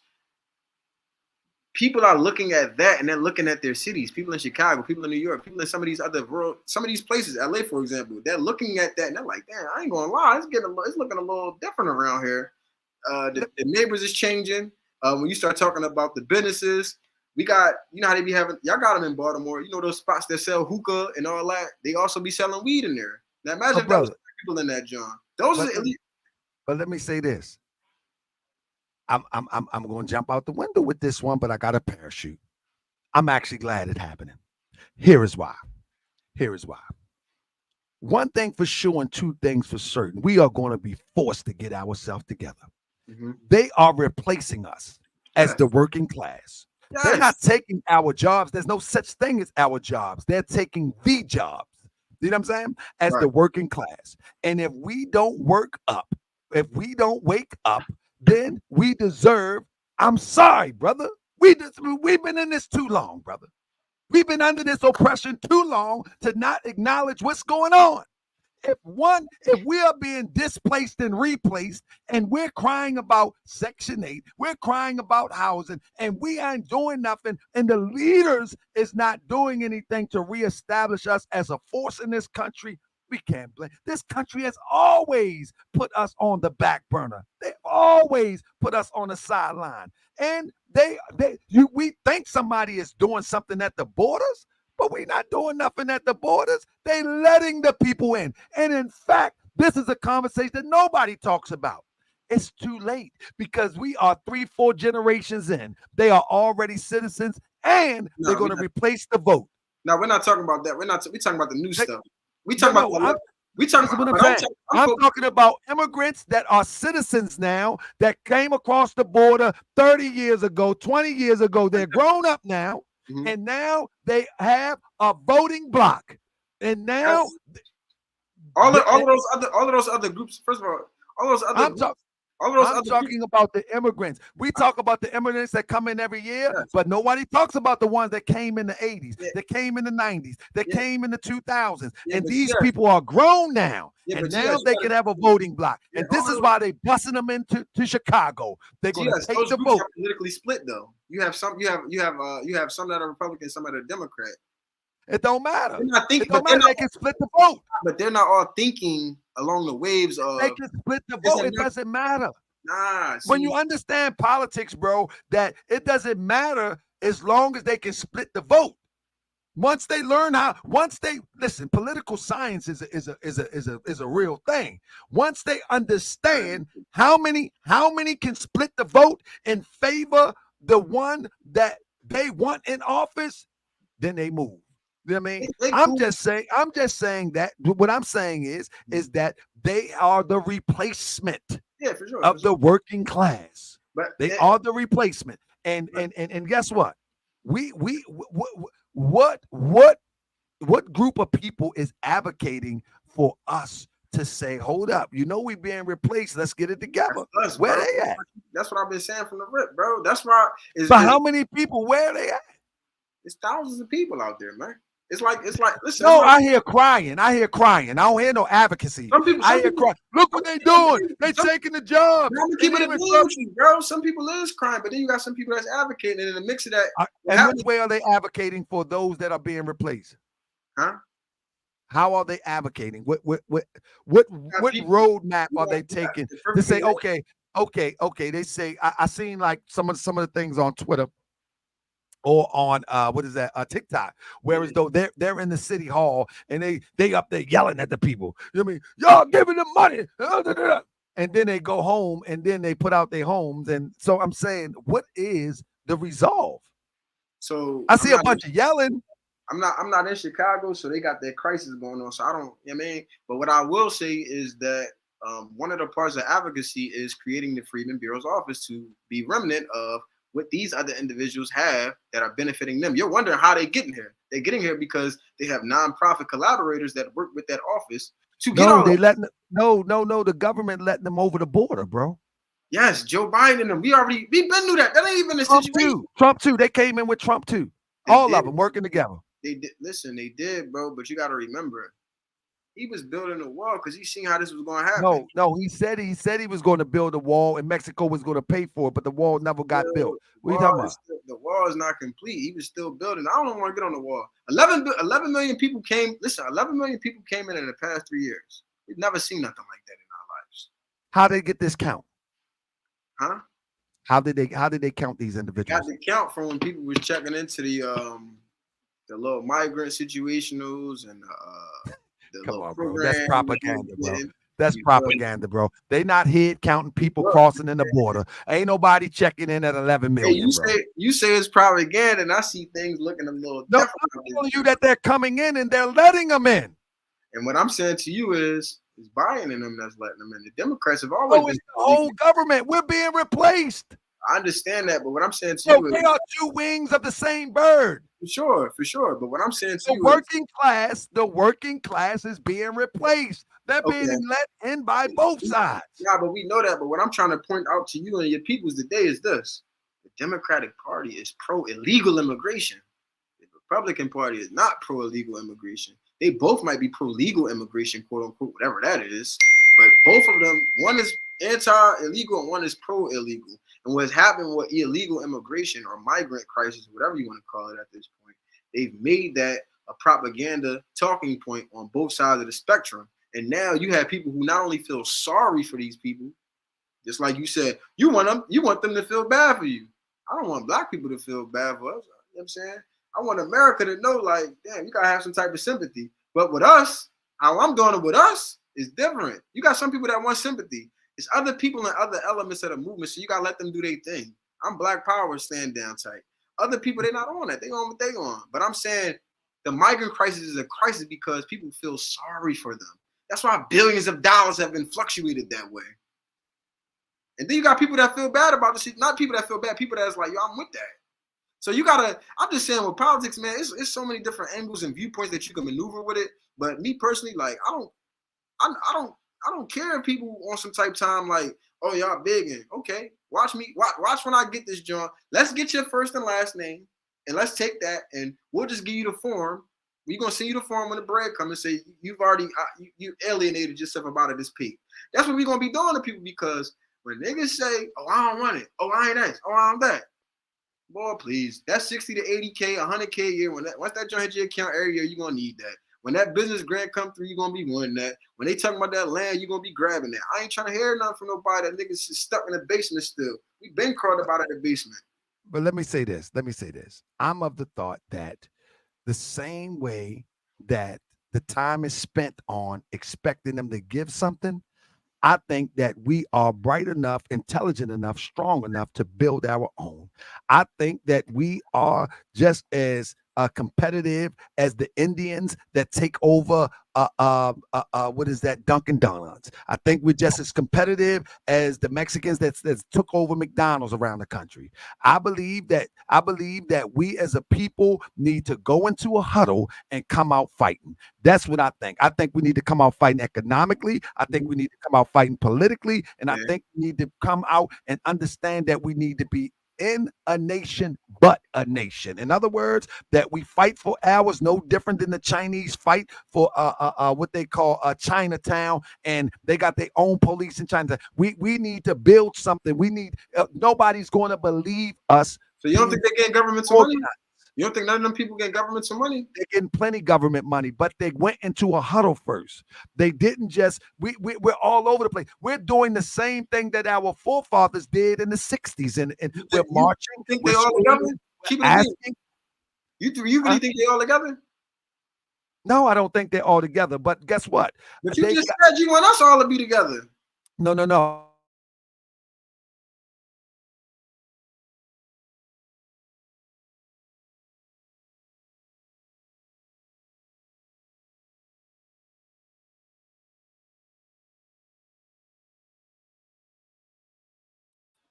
Y'all see that? Y'all see that? I'm saying that like-minded people, all of us are not going to come together, bro. They plucked us from different tribes around the continent of Africa and around the world and in indigenous America. So of course we all not going to come together, but we still have like mind, like aspiration, and we that have these likenesses need to make something happen independently and then branch out, is what I'm trying to say. I just got a message from somebody real quick, and I gotta make sure I get this out there. The Bureau of Indian Affairs has an Indian preference hiring policy. This is for the Bureau of Indian Affairs that only focuses on the Native Americans, right? They also said that the California Freemen Affairs Office will be staffed by Freemen. That's also written in the language, just to let you know. That's somebody that's out. That's somebody that's working. That's somebody that did the work on it. Okay. But I ain't gonna release that brother's name, but okay, no, it's all good. It's all good. But there is right now a fight going on. It was a fight going on about the group, the brothers and sisters in Chicago that was getting their land, and they was getting the land because of lineage or race. Lawyers got together and they challenged it. Talking about Evanston, Illinois? That's right. So I can break down Evanston, Illinois, because I was you're not gonna let me finish. What I'm saying is, once these Europeans start challenging the constitutionality of your giving preference, then it all falls apart. You my man, bro. I ain't gonna cap, bro. But look, though, this is what you be doing. Like that's a fact. Nah, that's not, bro. You took the Evanston, Illinois joint, right? I'm gonna pull it up for you. Half fact of it. The Evanston, Illinois piece, it started off as a $25,000 home joint that they was going to give. Then the people on the ground advocated for it, which I also helped advocate. You can Google my name because I helped them do some advocacy on that. They advocated. They said, yo, we don't want $25,000 in home repairs, like, because you can only use it for that. They said, can I get a check too? Can we use it? You know what I mean? We just don't want it for that. It was supposed to be like a programming or something. It was like, they wound up agreeing with them over a course of months, and they said, yes. Once they did that, not even once they did that, the language on Evanston, Illinois was not written correctly because it was not lineage based. It was for any black person that lived in that area during that time, which further proves my point is that we don't deal with race. We're past race. Race is a social construct that was created by the dominant white society. We are on lineage. Lineage is something that you can only prove in court and through documentation, through genealogy. All right, let's these devils made. All right, let's chop this up right now. Let's do this. So, how do you prove your lineage? You prove your lineage by tracing back to the 1870 census, and you have to identify. Have you done that yet? Yeah, I'm back to 1800. Matter of fact, hold on, wait right here. Let me get something for y'all real quick.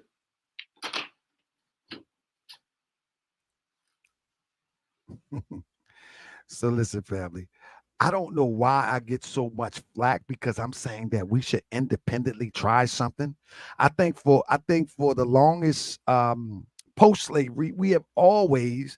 I don't think we should rule out addressing the government. I don't think we should rule out addressing redress with the government.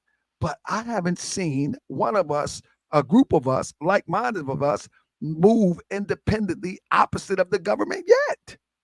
And I don't mean radically going against the government. I'm saying that's establishing a community, establishing a constituent, establishing a council of lawyers, establishing things like that nature, and then move forward. I haven't seen that yet.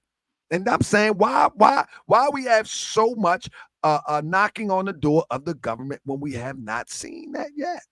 Now, okay. So this is you asked the question about lineage. This is my ancestor. She was born in 1880, right? In this package, you see our photo right there. And this package has the history of my family going back to the 1800s, names and all that. The Alexander family tree is right here. You got the documentation. Now, I'm one of the few people that got the documentation. I'm just being honest. So why don't you personally find the slaveholder that enslaved your family and sue them for yourself and make us and set a precedent? So we some of that's going on right now, and I'm on the internet. No, So I'm asking you that if you can trace yourself back to a plantation, why don't you set a precedent and sue in the family that held your family captive and work them for free? I'm not really going to talk too much about that on this job. Maybe we could talk about that on the back end because, again, we on the internet. You know, niggas be getting indicted off the internet nowadays. But what I will say is that's you get indicted for seeking reparations. Listen, I'm not saying that. What I'm saying is the internet is a valuable tool to the FBI nowadays. So with the information, I want to be very proper in what I'm putting out there. Yes, that is I'm not saying that. Yes, that is something that's in the workings. I'm gonna just say that. But that's what I'm saying. That what I'm saying is all of the efforts that's going into walking around and marching and all of this, brother. It looks like you got a slam dunk. Go for the slam dunk and then come back with the march and walking, talking, and advocating. Go with the slam dunk. Go with the sure thing.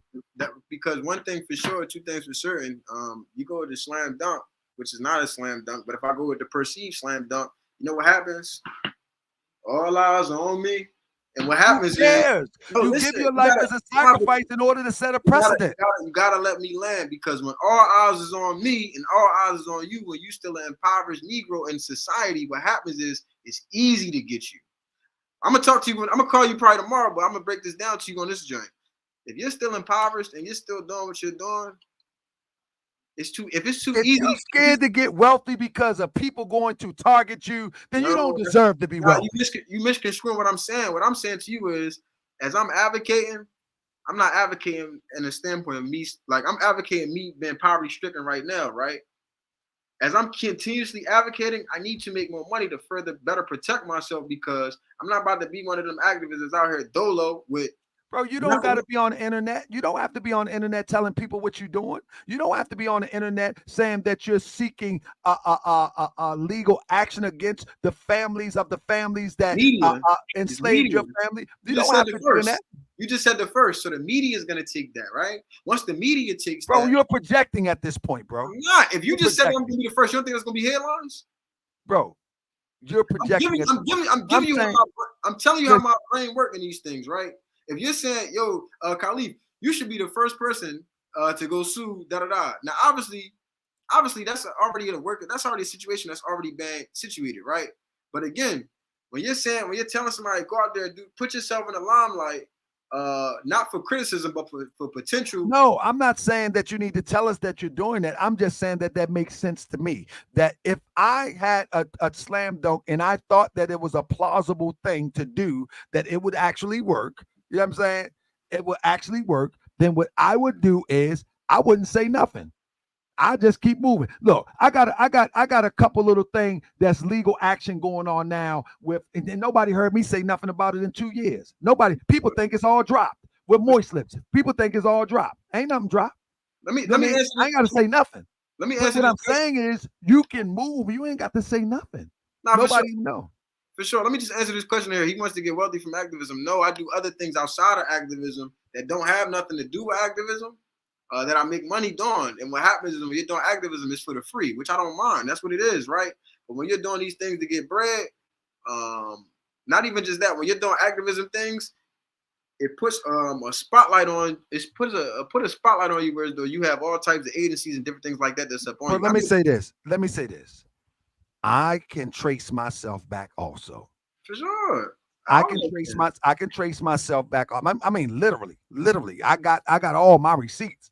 You know what I'm saying? I can show you pictures. I can show you the census. I can show you everything. You know what I'm saying? But I am not of the thought that is going to translate into me getting compensated at this time. I just don't believe that. Right? Now. So what I'm saying is, you are the reparationists. Yeah. Why don't you go and get your personal reparations by establishing that your people was victimized on a plantation by another people, and you don't got to say nothing about it. You ain't got to even be an activist. Go and come back and tell everybody how to do it. You know why, Target? Because that's not in the will of Allah for me.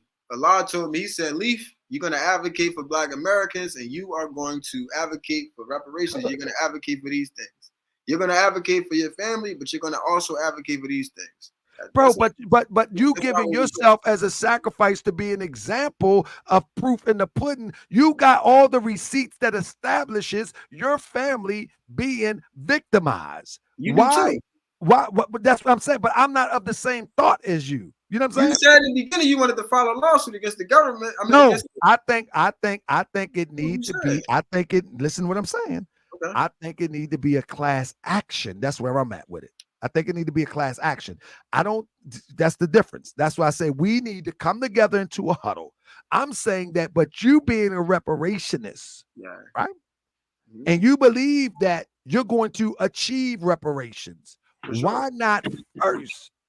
You that trace yourself back to the plantation, you can identify the slaveholder, you can identify your foreparents who was under the slaveholder. Why not you get your reparations personally to finance the movement? And what I'm trying to explain to you is, I don't know why you don't think that's happening. It's other things that's going on. It's other things that's going to play. Like I said, I'm gonna give you a call. We're gonna chop it up, and I'm gonna break some lawsuits down that's in play right now that I ain't gonna put out there on the internet because I just don't trust niggas on the internet, bro. I feel you. So let me switch it up for a minute. So you say Trump is gonna win. Now hold up, bro. Hold up. We got a few more minutes, bro. We got to get you back, bro. How can I get you back next week? Bro, I told you. Y'all want to see my brother Khaleef back next week? Those sevens in the air. This is my bro, fam. We gonna bring him over here. We gonna bring him on our side, and we gonna say, brother, get out them streets. Let's go into the huddle and let's come back fighting.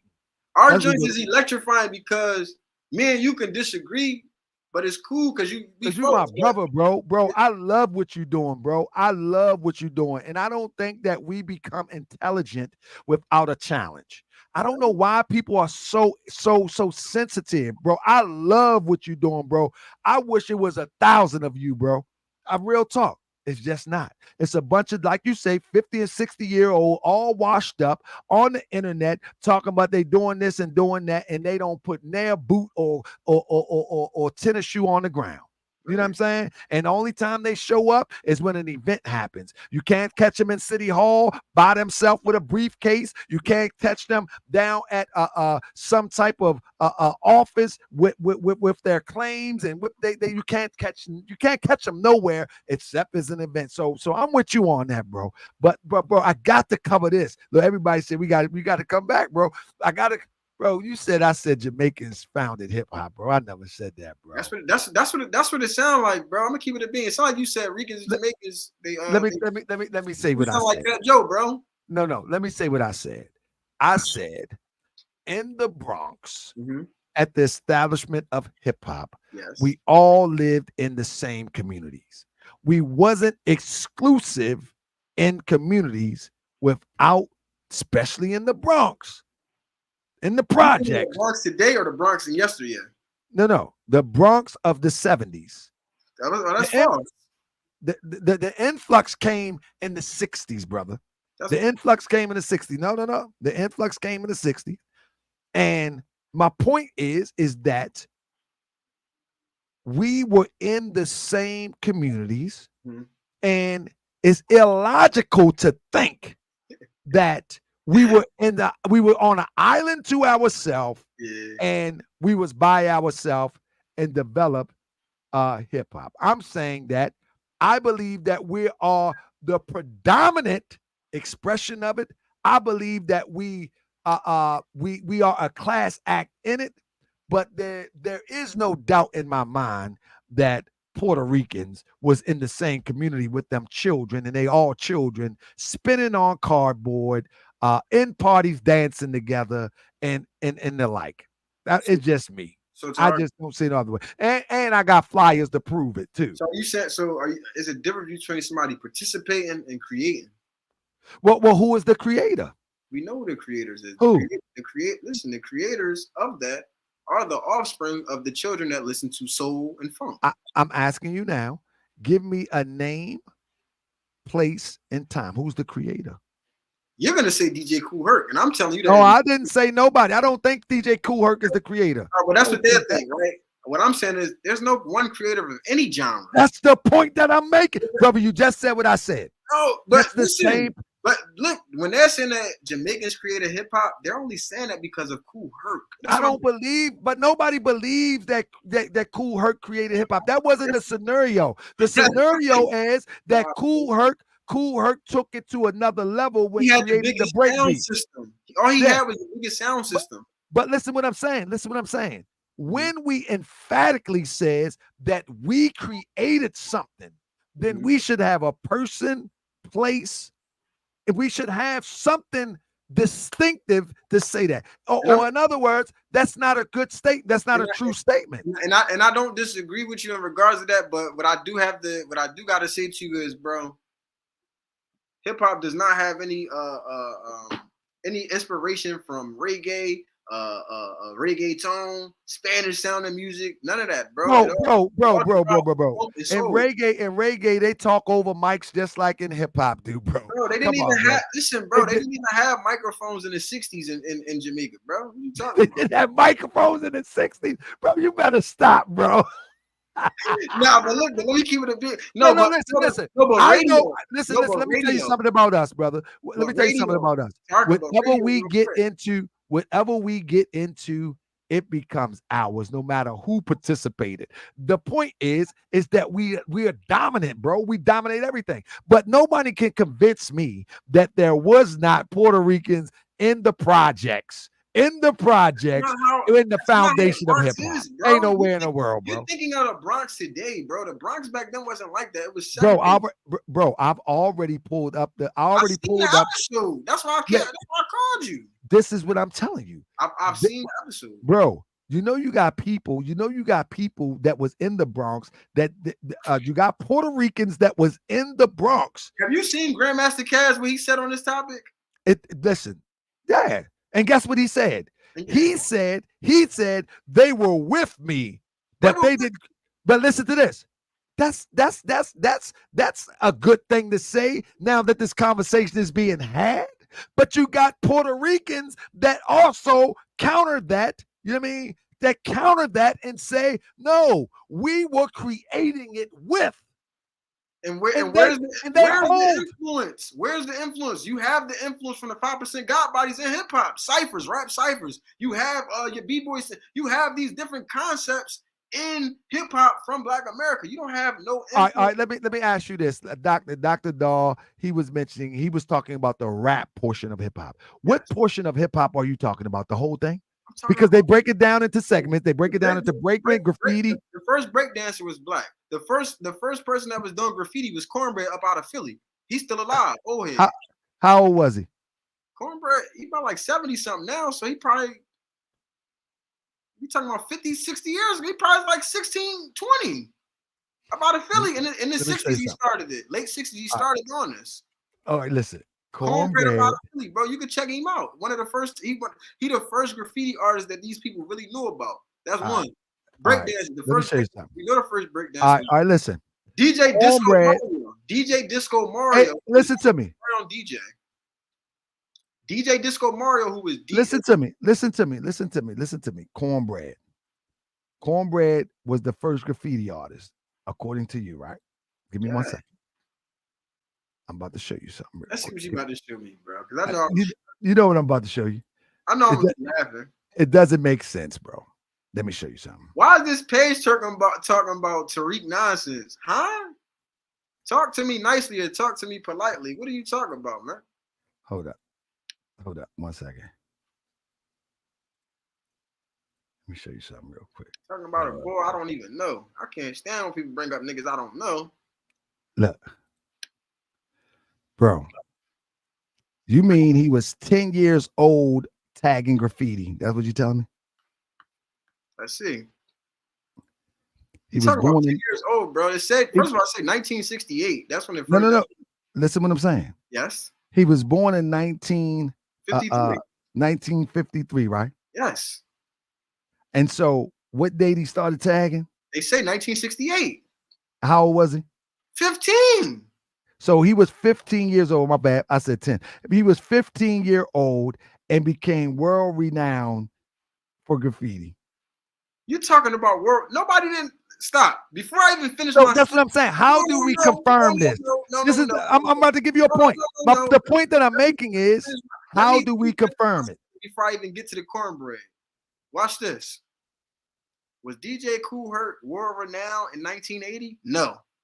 No. Listen what I'm saying. Listen. No. We can confirm Kool Herc. We can confirm Kool Herc that he did what he did in the year that they say that he did. I'm asking you, how do we confirm this? Hip hop historians, people in Philly that told me about cornbread. What are you talking about? They told you. I'm just saying, where is the mural? Where is the picture? Where is it? It's a lot of people that don't have murals and pictures. It's activists that don't. What I'm saying is, brother, we as a people always making up folklore. We're always making up folklore. And I'm asking you, listen, we're not talking about the pyramids. Yeah. We're not talking about the pyramids. If you're going to say that this guy was the first graffiti artist in America, then you should be able to show me something besides word of mouth. This is not the pyramids. Hey, look, bro. I'm on the internet right now. He's widely regarded as the world's first modern. And Kool Herc is regarded as the founder of hip hop. That doesn't mean anything. You're celebrating the 50 year of hip hop because of Kool Herc designation. And what I'm proving to you right now on this, John, is that there's no way. I'm not saying that he's not. What I'm saying is there's a margin of error because it's word of mouth. Nah, you taking a different situation. There is a margin of error, bro. Bro, you can't apply. So they celebrate the 50th year of hip hop because of Kool Herc, but you say Kool Herc is not the founder of hip hop. The 50th year because some people wanted to put some money behind it. You got Busta, you got Fat Joe, you got these different individuals. No, listen to what I'm saying. What I'm saying. The 50th year of hip hop is marked by Kool Herc. Cookout, the block party that he had. Yeah. Right? But you say no, he is not the founder, right? Have you ever? That's cool. That's cool. But listen, what I'm saying. But we knew it was other hip hop shindigs before. So what I'm telling you, nobody doing no graffiti before cornbread. That's a fact. Listen to what I'm saying. Show me the fact. So this brother said, I can show you the Davey D said 1966 and 71. That matches the timeline he's describing. What I'm saying is, let's show the picture. Let's show something. What did Cornbread say? Who was he with? What is the story? Bro, you come from the conscious community. A lot of the stuff that from the conscious community, niggas haven't been able to show none of this stuff. I don't believe none of that stuff, bro. I'm different. No, you got to show and prove with me. Okay, you can't tell me anything. And what I'm saying to you is, right? Let me tell you something. I'm a Moorish American, right? Yeah. Man, I debunk people talking about Prophet Noble Drew Ali went to Egypt. I debunk people saying Prophet Noble Drew Ali went to Saudi Arabia and took Hajj. I debunk all of that nonsense. I don't go for none of that. You got to show me, bro. Nah. We got information at our fingertips. You got to show me. I'm just saying that there's a margin of error. I'm not saying that it didn't happen, but there's a margin of error. I see what you're saying. I'm a kid, like I said in the beginning, you my man. So what you saying is cool. I don't agree with it. And I like how you know how to. You should be able to show though. You should listen. What I'm saying is, it's like your tech homeboy. Your tech homeboy said Davey D said 1966, 1971. That matches the timeline he described. I hear what you're saying, but what is Davey D using to verify this?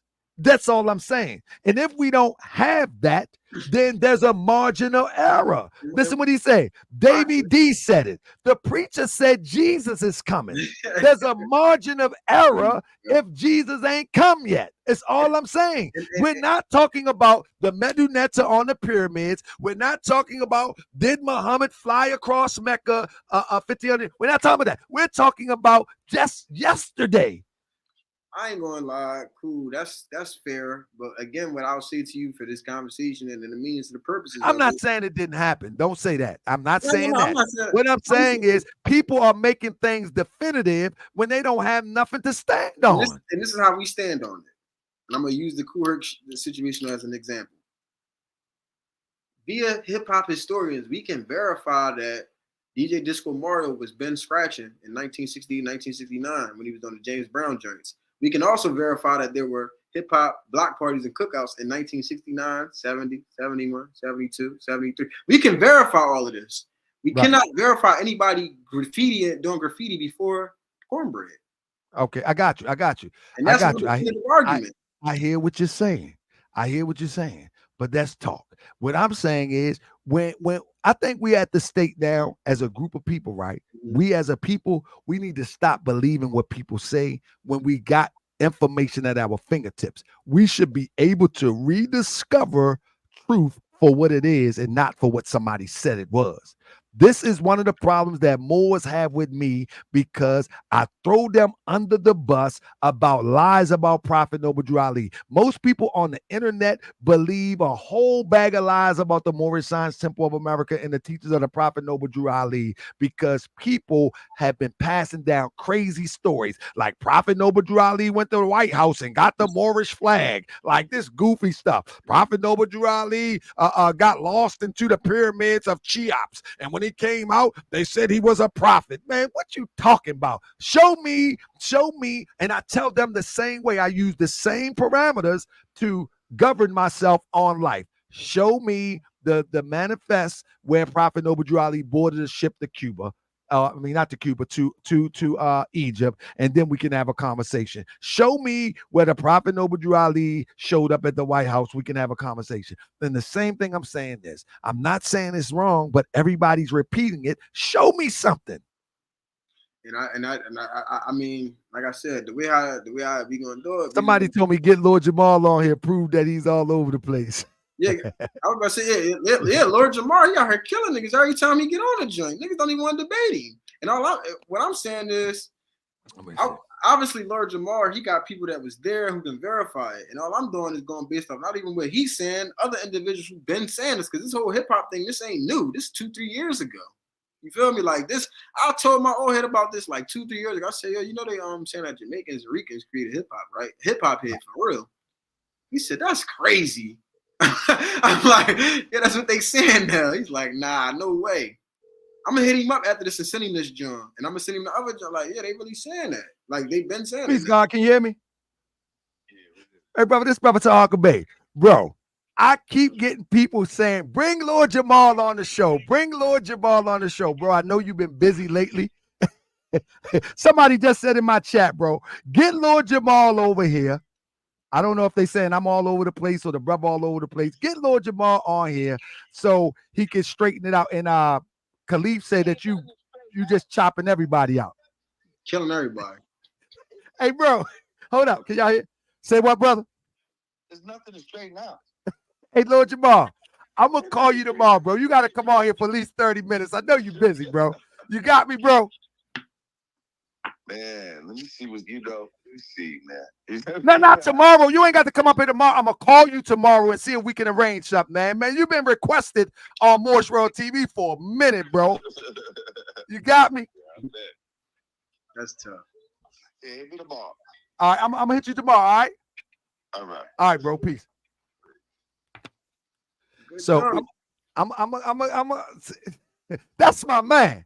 Don't get it twisted. That's my bro without a doubt or contradiction, man. You know what I mean? That's my bro. But at the end of the day, I think that this is a conversation that is deeper than surface based, whereas though that one person did something. I think Lord Jamal said, yeah, they were there, but they didn't create it, et cetera, et cetera. You know what I mean? So I think I want to ask Jamal the questions myself. That's my bro. Bro, the reason why I love that brother like I love you, bro, is because y'all stand on what you say and you mean it against all odds, man. When you see a brother like Lord Jamal say, man, I'm getting off a lag because what he said about Farrakhan, I'm getting off I'm not rocking with this one. I'm not rocking with that one, man. That's a man of principle. And so, man, I look forward to having that conversation. I'm gonna hit him up tomorrow. That's the guy, man. You know what I'm saying? He's all, I mess with Lord Jamar heavy, man. So him, he been killing heads on the hip hop joint. But I'm just saying all that to say the hip hop debate and the reparations. And that's the thing. That's the thing. It might take a minute for me to get him here because he's requested. He's everywhere right now. You know what I mean? He's everywhere right now. The hip hop conversation and the reparations conversation, they coincide one another because what it does is for people like that are not of the reparations ilk, and you might agree with this and might not, but what it's doing is having Black Americans sit back and say, wait a minute, don't tell me we didn't create hip hop when I know we done did X, Y, and Z. So though people might think that it's low hanging fruit when Black Americans is talking about hip hop, right? But all that's doing is opening up a floodgate for more individuals to be up on the reparations train and become more reparationists because they're taking pride. Black Americans, for the longest period of time, have not had pride in being Black Americans. That's a fact. No. Niggas be like, oh, I'm light skinned, I'm foreign, I'm that, I'm this, I'm that. they say get Busta Rhyme on the phone, get KRS. Man, look, you know Lord Jamal will be turned up. He'll be turned up. Yo, they ducking him, bro.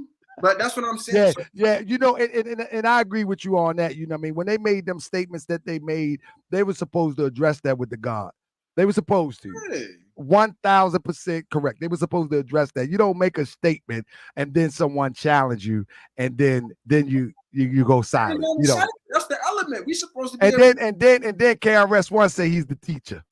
Bro, we hip hop, man, you supposed to have ciphers, bro. We supposed to have how we going right now. I agree. They were supposed to do one of those and let the people hear the information, disseminate it for what it is. I agree. Hey, Chuck said Khaleef is right. There you go.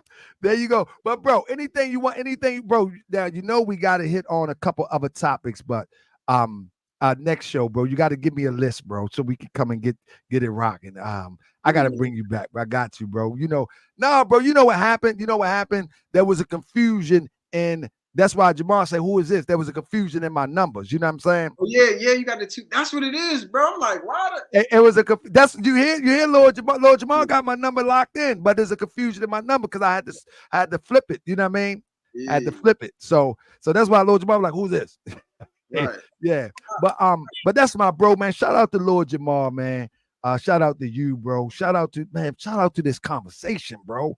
Bro, I'm glad you don't cuss me out, bro. This is very fulfilling, bro, to have conversation, healthy dialogue, bro. This is what I work for, bro. Yeah. I want to be able to disagree with my brother and be able to go back and forth and we walk away as brothers and still in this fight. And that's how it's supposed to be, because at the end of the day, right, if you say, yo, Lee, I need you to, if you in Baltimore, can you support this or da-da-da? Yo, if I'm going to call you, yo, bro, I'm in Baltimore, I'm going to tap in with you. If you in Philly, I'm yo, bro, come on. Well, you know I'm tapping in. You know I'm tapping. It's like, I like what my man Bosco say. They was like, man, when you go to another city, do you check in? He said, nah, check in. Who do that? We don't check in. He's like, I got people everywhere. I'm tapped in. Yeah, bro. Yeah, like we tapping in. We ain't checking in. We tapped in. So you know I'm tapping in, bro. Absolutely, bro. In fact, I was gonna say before we get up out of this, John. No, bro, do some drop. Let people know what you're doing. Where you at, bro? So my main joint right now, main thing that I got going on right now is I'm in the process of dropping my first children's book in the next few months. Well, you know you gotta pick that up in here. Yeah, it should probably be within the next 5 weeks. But my children's book I'm gonna be doing is a Black historical fiction, like a memoir of my life, discussing me and my grandma. If anybody want to support, I can let me see if I can get the link. I got a Cash App link, but I also got a Google Doc form for people who can be contributors. And if you want to be a contributor, you can you donate $50 to $100. We give you a free copy of the book, and then we also we get a free copy of the book, free Juneteenth flag. Obviously, my signature is in there, and then your name will be written in the book as a contributor. The children's book, like I said, is a memoir of a time period of me and my grandma, and it's Black historical fiction, man. So really, I've been teaching for years.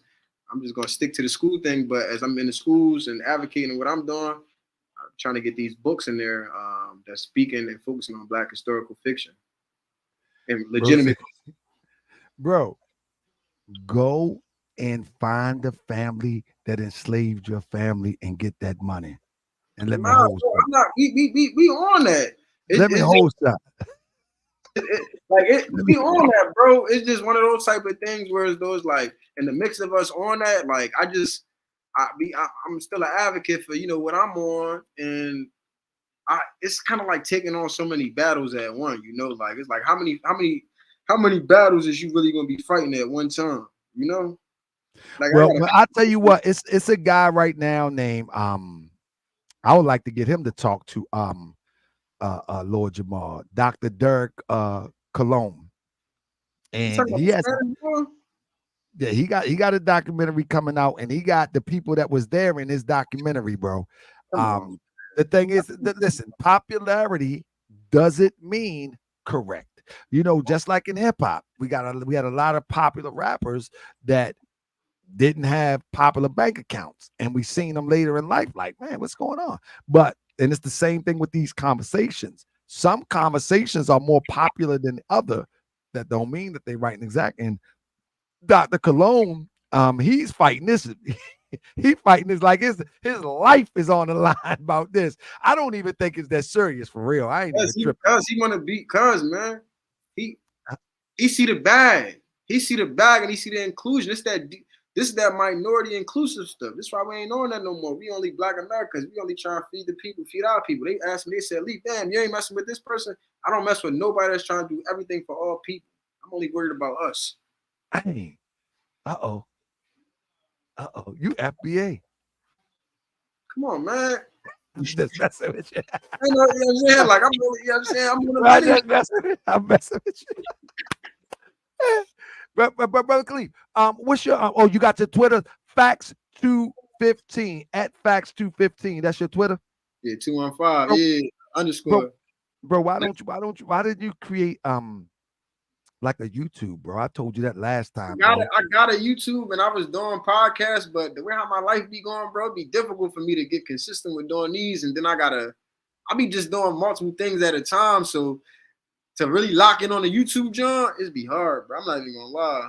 Yeah, it is. It takes a lot of dedication. And I tell people all the time, with my schedule, I think I made this a part of my life. You know what I mean? In the last 5, 6 years or something like that. But it does. It takes a lot of dedication. And then, you got you create relationships right here, man. Like these are friends, man. Like Paige and who else we got here? Takaya, Uriah, man, Talib. You create friends, man. It's like family here. So if I don't do if I miss a couple of days, I feel some type of way. Like I ain't gonna talk to my homeboys. I ain't gonna talk to my homegirls. I ain't gonna. So I'm locked in. You feel what I'm saying? Shout out to Ali Talik. Ali Talik. He sound like, black people don't have any friends. Yeah, I gotta get Ali out here, bro. Yeah, he talking that talk. That's what it is, man. But Ali, man, the thing that's sad is our boule black people that's in those positions, man. They keep telling our people that, and the rest of our people is sheep. And what's happening is people like myself and even people like Target, even though we might not agree on everything, we get blocked out, and then we got to sit back and debate and argue amongst each other in the basement. I'm telling niggas, fuck that. Excuse my French, because I don't know how YouTube did, but we out of the basement now, man. Like I'm right at the black boule, I'm right at the white establishment, I'm right at all of them because we have the knowledge, we have semi numbers, we have media on our side more than we've ever had. Right. That's right. And maximize your social media. If you can't do it, get somebody else to do it. Maximize your social media. But bro, let me get out of here. It's 12:24 on the East Coast. Bro, hit my line. Bro, you ready next week? Come up with some topics. We on it. All right. Sure, bro. Always a vibe. Appreciate you, bro. Be safe out there, because I know you boots on the ground in the streets. Be safe out there, bro. All these weirdos, like Lord Abba and all, like I'm just like. Hey, look, they're gonna take this one clip. Look, they're gonna take this one clip. They're gonna say you over there talking about me with Tahaka Bay. I did that on purpose. Now I'm just playing. Shout out to Lord Alba. I don't rock with you because you're crazy, but it's so temperamental. But I understand we all got a place in this world too. You follow me? Salute to Ali and each and every one of y'all that's fighting for these reparations. I think we need our reparations. I just think we need to strategically go after them. Period. Point blank. Salute, big bro. Salam alaikum. Alaikum salam. Keep doing you. All right. So, family, I think that was a pretty good one, family. That was a pretty good conversation. My brother came through in the clutch. Hey, one thing about Khaleef, he rope-a-dope. He don't droop down in the turnbuckle. He rope-a-dope. Y'all see him rope-a-doping? That's my bro. I think he got a couple swings in. We got to bring him back. We got to bring him back. That's right. Walaikum salam, my brother. We got to bring him back. But he know how rope-a-dope, boy. He was up. He didn't get caught up in the ropes that time. We got to get him back and try him again. You follow what I'm saying? But with that being said, family, I appreciate y'all. And now we going to do this again. Real tough. You know what I mean? We going to do this again. Huh? Let's do it. Peace and love. Where my song at? But this is my song. Check 1, 2. Let's go. Yo, this is a story about a brother, you know what I mean? Brother from a small town, you heard? Check 1, 2. I spent much time, yes sir, in this small town. Yeah. Before I came to the big city. Let me talk about it. Check 1, 2. Listen up. I grew up on the wild side, the Naptown wild guy. Birthed in the trenches while I will punch you in your face if you get out of place. Many rides upstate told me to keep my boots laced. Mama used to tell me if you like it, I love it. I was bugging, living rugged, thugging like life wasn't nothing. Fire waters gave me my heart. Eastport taught me to grind and shine even in the dark. Fourth Ward taught me to pack that gun. And Gardens taught me that there was enough bread for everyone. Boston Heights taught me that sometimes it's okay to take flight. Oh my goodness, I love my life. I mean, when I used to go to Admiral Oaks or Newtown 20, we used to smoke that boat. And Robin Wood told me to watch my back, but parole is a little bit of all of that. Come on, real.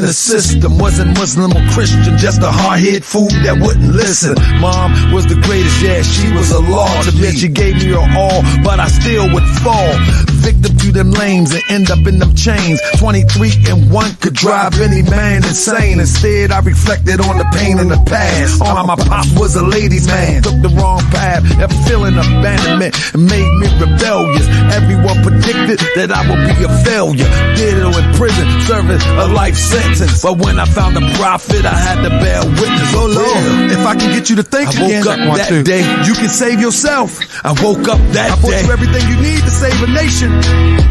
Now take it and save yourself. I woke up save yourself. Day. Baltimore gave me my stripes. At the same time, saved my life. From Greenmount to Park Heights, Brooklyn to the Junction, Sandtown to the Village.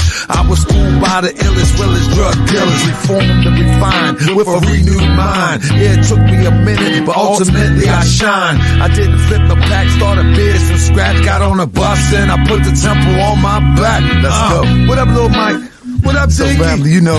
What up, Chill? Many of us are not supposed to be here today. You know what I'm talking about? What up, Rolo? You know what I mean? A lot of us didn't make it, man, from in town. What up, Hub? Waters 20. What up, Robert Johnson? Rest in peace, you know, all the hoods. What up, many of us wasn't supposed to make it here today. But every time, what up, DJ Go? When I click on Facebook and I see Mike from down 20, you know what I mean? He on his bike, man. He represents what up, family. You know what I'm saying? Rest in peace, Bambi. When I look at Dawn, I look at Juan, you know, from Bywaters, man. I look at Ian, Jake from Eastport. What up, Sam? What up, I look at my people. What up, Pop? You know what I mean?